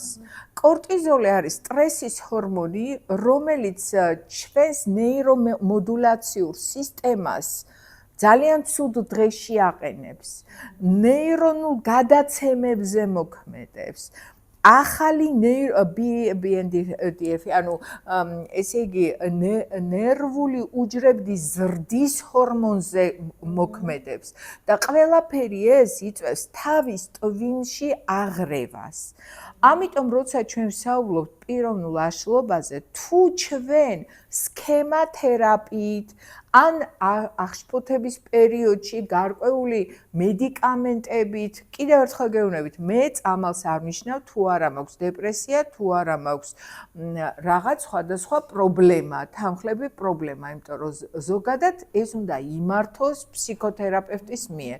და სხვათა შორის ძალიან ცუდი წარმოდგენა აქვს ფსიქოთერაპიაზე. არის ძალიან საინტერესო კვლევები, რომელიც FMRI-ის საშუალებით კეთდება, ფუნქციური მაგნიტორეზონანსული ტომოგრაფიით კეთდება, რომელმაც აჩვენა, რომ აი ჯგუფი, რომელსაც რაღაცა მიზეზის გამო ეძლეოდა ანტიდეპრესანტი, დეპრესიის გამო ეძლეოდა ანტიდეპრესანტი. მეორე ჯგუფი, რომელსაც ეძლეოდა მხოლოდ უტარდებოდა ფსიქოთერაპია. და იქ რამდენიმე ჯგუფი იყო. აღმოჩნდა, რომ ერთნაირად მოქმედებს ანტიდეპრესანტი და ფსიქოთერაპია და უფრო დიდხანს ნარჩუნდება ეფექტი. აი ეს კვლევი შეგიძლიათ მოძებნოთ ბოლოს და ბოლოს ნახევარის საყაროდ ChatGPT-ს ხმარობთ და შეგიძლიათ მოძებნოთ, რომ აჩვენა, რომ ფსიქოთერაპია პლუს მედიკამენტური თერაპია დეპრესიის მართვაში უფრო ხანგრძლივ რემისიას, ხანგრძლივ ჯანმრთელობის პარამეტრებს და ასე შემდეგ იწვევს, ვიდრე ესა. მაგრამ ბოლო წლებში და რაც არ ვიცი როგორ მუშაობს და ალბათ მოვიძიებ ამ ინფორმაციას შემდეგი კვლევებისთვის, საერთოდ სხვა დატვირთვა ეძლება ჩვენს ორგანიზმში არსებულ პროცესებს და ერთ-ერთი ასეთი პროცესი არის ნაწლავი ტვინის ღერძი. ანუ კუჭნაწლავში gut brain axis ქვია ამას. კუჭნაწლავში არსებული მიკროფლორა გარკვეულწილად ხელს უწყობს თავის ტვინში მიმდინარე დაბალი ინტენსივობის ანთებას, რომელსაც დღეს მკურნალობენ ცოტა განსხვავებით და მაგალითად ბიპოლარულ აშლილობაში დადებულია უკვე გარკვეული კვლევები, რომელიც ადასტურებს, რომ ციტოკინების რაოდენობის შემცირებით უმჯობესდება მდგომარეობა.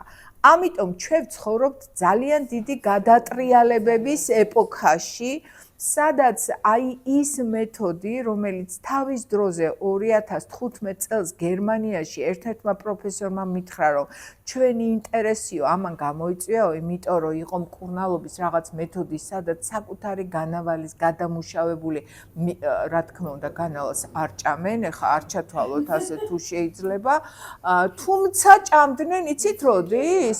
მაშინ, როდესაც იყო ეპიდემია ქოლერის, თურმე მე-16-მე-17 საუკუნეში. ყოველ შემთხვევაში რაღაცა აი ესეთი არსებობს. გადამუშავებული ის ბაქტერიები, რომელიც ორგანიზმში შევიდა, ამან მისცა ბევრი შვება და ეს იყო ფსიქიატრი პროფესორი, რომელთანაც ჰქონდა და მინდა გითხრათ, ჩარშან უკვე ერთი მოხსენება ამ მიმართულებით გამოქვეყნებულიც აქვს ქართველ ექიმებს. ასე რომ ძალიან საინტერესო დროში ვცხოვრობთ, არა პოლიტიკურად, არამედ პოლიტიკურად ხო ვცხოვრობთ და ვცხოვრობთ, მაგრამ მე ვამბობ ზოგადად, აი ძვრების ეპოქაში ვართ, სად წავალთ არ ვიცით, ძალიან ბევრი ახალი არის კარგად დავიწყებული ძველი, როგორც ამბობენ, მაგრამ ფაქტია, რომ იქ არის რაღაც რაციონალური და რაღაცა ცვლილებები არის. უნიკალური. კი ბატონო, აკრიბეთ ოკრიბელაშვილი და ნახავთ, რომ არის რაღაცა კვლევები სხვადასხვა, იქ ძილთან დაკავშირებით მელატონინერგულ სისტემასთან მქონდა, იმასთან ძალიან კარგ ონკოთერაპევტთან ერთად გამოქვეყნებული. ლათინურ ენაზე აკრიფეთ და research gate-შიც უნდა იყოს ეს ყველაფერი, შარშან გამოქვეყნდა ეს. დარბაზიდან თუ არის ვაი მე თქვენი მეშინია, ხა ისეც დამისვათ, რომ დილემის წინაშე აღმოჩნდები.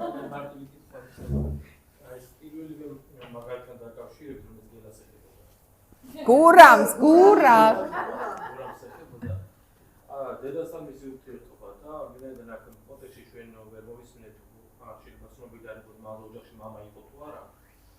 რამდენად გააბალანსებდა ეს არის. მნიშვნელობა არ აქვს, მამა არის იქ თუ ბიძა არის თუ ოჯახი. თავარია რომ აი ეს მიჯაჭვულობა, მამა არის ოჯახში.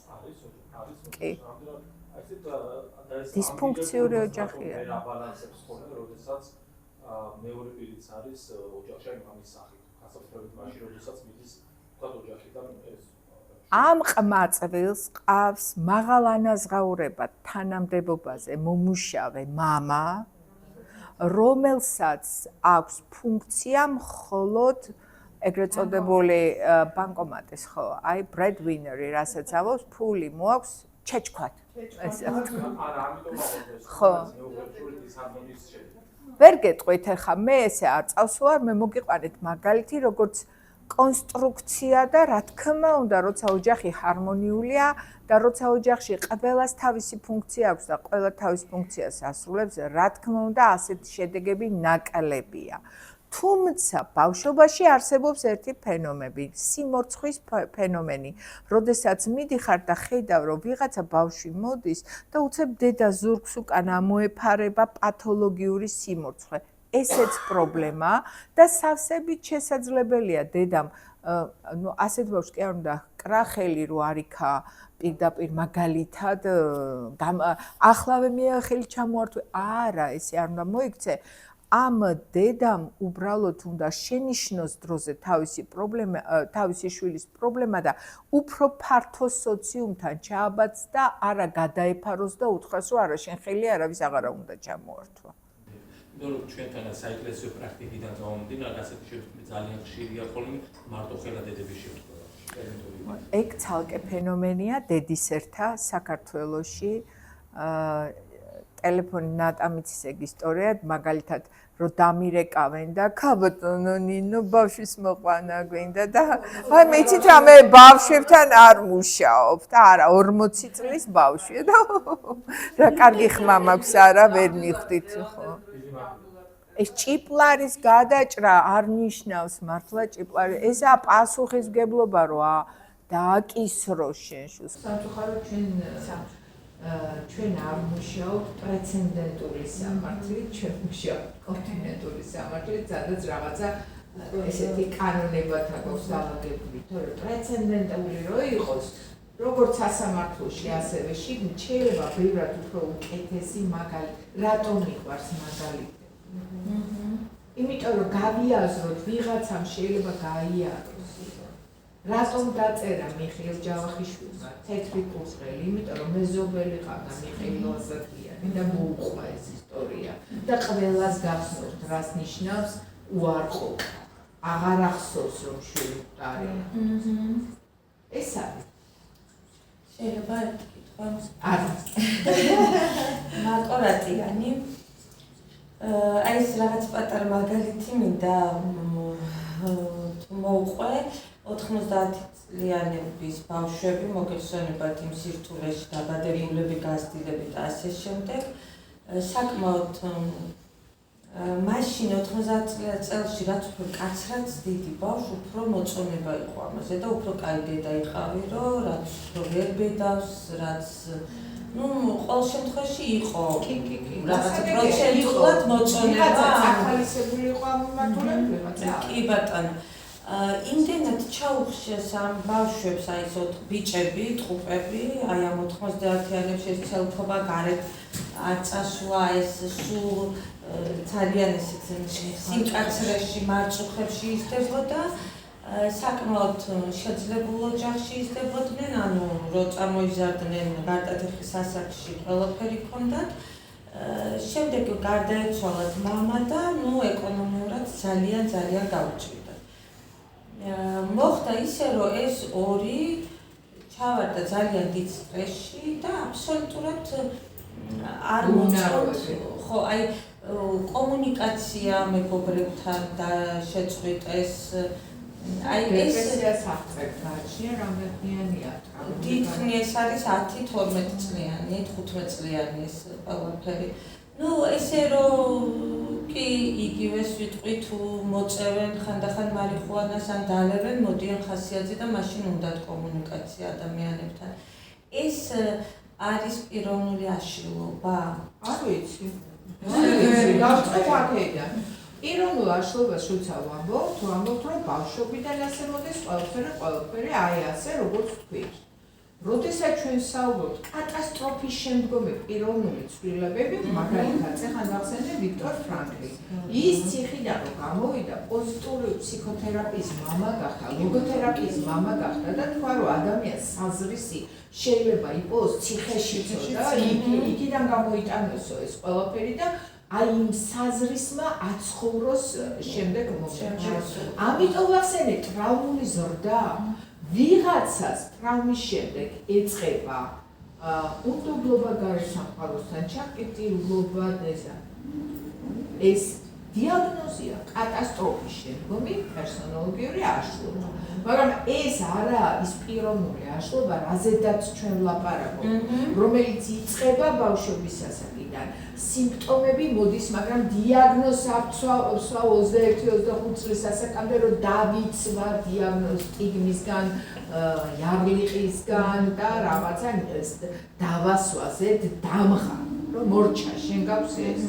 ვუტოვებ განვითარების საშუალებას. მაგრამ თუ ტრაუმული მოვლენის მერე მაგას ქვია პოსტტრაუმული სტრესული აშლილობა, რომელიც დიაგნოზია, რომელიც ხასიათდება ფლეშბეკებით და გახანგრძლივებულია, შეიძლება იყოს დაბალი ინტენსივობით, დროში გაწერილი. ფაქტი არის, რომ გაზრდის პროცესში მოხდა პიროვნების არ მიყვარს ეს სიტყვა, მაგრამ შეზღუდული შესაძლებლობებით ჩამოყალიბება. კი ბატონო. გამიგეთ? მე ძალიან ბევრი ოჯახი, თქვენ სიუჟეტ გაიხედეთ, გამოიხედეთ, ძალიან შეძრებული, რომელმაც შვილი გარეთ არ გაუშვა, ჩაკეტა, რაღაცა სხვა ვითომ ოაზისური პირობები შეუქმნა, ადამიანი კომუნიკაციაში იბადება, ადამიანი სოციუმთან ურთიერთობაში იბადება და არა ისა ხო, ეკოსისტემა, არაჩვეულებრივი. დღეს ლაპარაკი არის არა ეკოსისტემას ისეთი დიდი გავლენა აქვს, დღეს უკვე ახალ დიაგნოზებზეა ლაპარაკი, მაგალითად ეკოშფოთვა, ეკოლოგიური შფოთვა. დღეს უკვე გავედით იმ მომენტიდან, რომ ჩვენ ესე ჩაკეტილი შიგნით არსება არა ვარ, ჩვენ ბევრი რაღაცა გვაქვს გარემოსთან ურთიერთობაში. არის გარკვეული პერიოდი, მაგალითად პუბერტას კრიზი, რომელიც არსად არაა დიაგნოსტირებული, მაგრამ არის ფაქტიურად უმწვავესი პერიოდი. ამ პერიოდში შენ პიროვნულ აშლობას ვერ დასვა. არ შეიძლება. იმიტომ რომ აქედან ასეთ შეიძლება წამიდეს და ასეთ შეიძლება წამიდეს. გამიგე? ეს ერთ შეგიძლიათ დავსვამ პირველში ძალიან დიდი მადლობა და ძალიან მიხარია რომ აი და რაღაცა ძალიან დიდი მადლობა ამ სივრცეს და თქვენ ლიკა თუშურაშვილი მე ესეთი კითხვა მაქვს თქვენს პრაქტიკაში რამდენად ხშირად არის ამ პიროვნული აშლობების აი ერთ ადამიანს რამოდენიმე კომორბიდობა რამდენად კომორბიდობა არა იცით როგორა ზოგადად თუ რომელიმე ერთი დომინანტია ეგ დანარჩენები დუმან მაგრამ ჩვენ გვაქვს შერეული პერსონალოგია რომელშიც ბევრია ერთბაშად ერთის კრიტერიუმს არ აკმაყოფილებს მაგრამ ზოგადად მე მაქვს მაგალითად ხშირად მაქვს ნარცისისა და ისტერიელის კომბინაცია. გამიგეთ? აი ესეთი კომბინირებული შემთხვევები განსაკუთრებით მნიშვნელოვანია ფსიქოლოგიური ინტერვენციის კონტექსტში. თუმცა ამ მიმართულებებით კვლევები ცოტაა, ზოგადად ცოტაა, აი როდესაც გადავალთ მე და ცალკე ჩავალთ, ვიტყვით რომ ფაქტიურად ჩემამდე არ ეს თუ არ აქვს სხვა რაღაცა, დეპრესიაში მოთვა და რაღაც. ეს მარტო მე და ინუზი არა ლაპარაკი, ეს ზოგადად მსოფლიოს პრობლემა. თოვლიან აი ესე კითხვის ნიშნის ქვეშ. ამიტომ მაგალითად მოსაზღვრე პიროვნული აშლობები მეტია ანტისოციალური, სად იქნება ციხეში, არა სად იქნება, ხო? მაგრამ ძალიან ცოტანოა ლიკა თქვენთან მაგალითად პრობლემით რომ დედაზე ვარ მიჯაჭვულიო. იმიტომ რომ კულტურული ნორმა ბევრ შემთხვევაში მე წეხარ არ თქვი, მაგრამ ბევრი რაღაცა საქართველოში კულტურული რა. ძალიან იმე და გავცემებული თავაზები დანაშაული რომელსაც ვია ფემიციდი. კი ბატონო. როდესაც დინამიკა იქნება გაზრდები, ჟურნალისტები და თემაზე მომუშავე საზოგადოება დამცველები ამ დანაშაულის მანევრს ხედავთ, რომ ეს არის ყველაფრის დანაშაული, მაგრამ განსაკუთრებით მაინც არის ეს პატრიარქალური საზოგადოებისთვის დამახასიათებელი ქვეყნებისთვის ეს დანაშაული და საქართველოში სამწუხაროდ როგორც ისოსაც ასევე სახალხო დამცველის ანგარიშების მიხედვით ეს დანაშაული იზრდება, წლიდან წლამდე იზრდება. როდესაც ჩვენ გავუერთდებით ასევე ამ დანაშაულის ჩასწერი კრების და პარტნიორების სასამართლო პროცესზე, ხედავთ, რომ მხოლოდ 1% შემთხვევაში იკვეთება შემოგრაცხვადება. დანარჩენი არის ყველაფერად ცხადი და 90% ამ კაცებს ამბობენ, რომ მათ უყვარდათ პარტნიორის ამოკლებს. თქვენი პირადი სტატისტიკა, ინფორმაცია შესახებ ამას რა განაპირობებს? არის უფრო აი თქვათ კომიტეტი ამ დანაშაულის ჩადენისას ფსიქოპათიას პროექტი ამ სახელმწიფოს და სხვანაირად ფსიქოპათიის შემთხვევებია, თუ ეს არის გარკვეულწილად რაღაცნაირი საზოგადოების კულტურის ზეგავლენა და რაღაცნაირი კომპლექსივი თავდანაშაულის გამეორება კაცებში. დიდი მადლობა. ეს თემა საერთოდ ცოტა გასულია იმ თემებიდან, რაზედაც ვისაუბრეთ, უბრალოდ ერთი ჟღერადობა, მე მზად ვარ ამ საკითხზე უფრო ცალკეც ვისაუბროთ, თუ სურვილი გექნებათ. უბრალოდ ეს ჩვენი აუდიტორიისთვის რამდენად საინტერესო არ ვიცი, მაგრამ ერთს გეტყვით, რომ სამივე მადგენელი ქოფიქეთიდან დაწყებული, ტოლერანტული სისტემით დამთავრებული, მიმტებებლობა მოსახლეობაში, ქალური შური, მაგალითად დედა ქალის ბრალია, მაგალითად, რომელიც ისევ ქალებიდან მოდის. ამას აქვს ძალიან ბევრი საფუძველი და მხოლოდ რომელიმე ბრჭყალებში ფსიქოპათიაზე, ან რომელიმე პიროვნულ აშლობაზე ამის გადაბრალება წარმოუდგენელია. მე პირადად მაინც ვხედავ, რომ ეს არის ზოგადად არა მარტო დაუშვათ პატრიარქალური ოჯახის პატრიარქალური წყობის ბრალი, გეთანხმებით, რომ იქ სადაც დომინანტა უნდა იყოს მამაკაცი, თავისუფალი ქალი, ცოტა რთული აღსაქმელია, მაგრამ ჩვენ გავდივართ გენდერულ საკითხებზე, რომელზედაც მივდივარ ახლა მომავალ კვირაში და რო ჩამოვა, უფრო მეც მოგიყვანთ თუ გაინტერესებთ ამ საკითხებზე. არ შეიძლება მიბმა ის რომ შერაცხი და შეურაცხი ეს არის კონკრეტულ სიტუაციაში ეს ადამიანი აცნობიერებს თუ არ აცნობიერებს რას ჩადის. პიროვნული აშლობების შემთხვევაში აი სწორედ ეს კუთვნილების მომენტი ადამიანის მიმართ როგორც ადამიანის როგორც ობიექტის აღქმა არის განსხვავებული. ის საკუთრებად მიაჩნია და ყოველი кейსის უკან ცალ-ცალკე უნდა იყოს განხილული, რასთან გვაქვს საქმე. პიროვნული აშლობა შეურაცხყოფას არ აძლევს ადამიანს და შესაბამისად ეს кейსები შეიძლება იყოს იმ კონკრეტულ შემთხვევებში, რომელზეც თქვენ გქონიათ საუბარი. ის რომ ქალის მიმართ დამოკიდებულება ტრადიციული ასექსუალური ეხლა მოძღვარი არ ყავს დარბაზში და მაპატიებით მე მგონი აი რა არის ქართლის დედა რო შეხედოთ არის ასექსუალური ყოველგვარი ქალურობისაგან განთავისუფლებული ხატი, ხო? და ამიტომ თუ ჩვენ ვიტყვით რომ ჩვენი იმიჯი ქალის არის დღესაც იგივეა, რა თქმა უნდა, ყოველთვის იქნება აგრესია თუ ეს ქალი გამოიჩენს მაგალითად თავისუფლება სხვა საკითხებში, გარდა იმისა, რომ უმასპინძლოს ან თავი მტერს დაახმეს ხანჯლით ხელში. ამიტომ ეს არის ძალიან დიდი ფილოსოფიური კონტექსტის მატარებელი, ეს არ არის მარტო ფსიქოლოგიური და ეს არ არის მარტო თქვენ სწორად აღნიშნეთ მარტო ქართული საზოგადოების პრობლემა. მადლობა. მადლობა, დიდი მადლობა.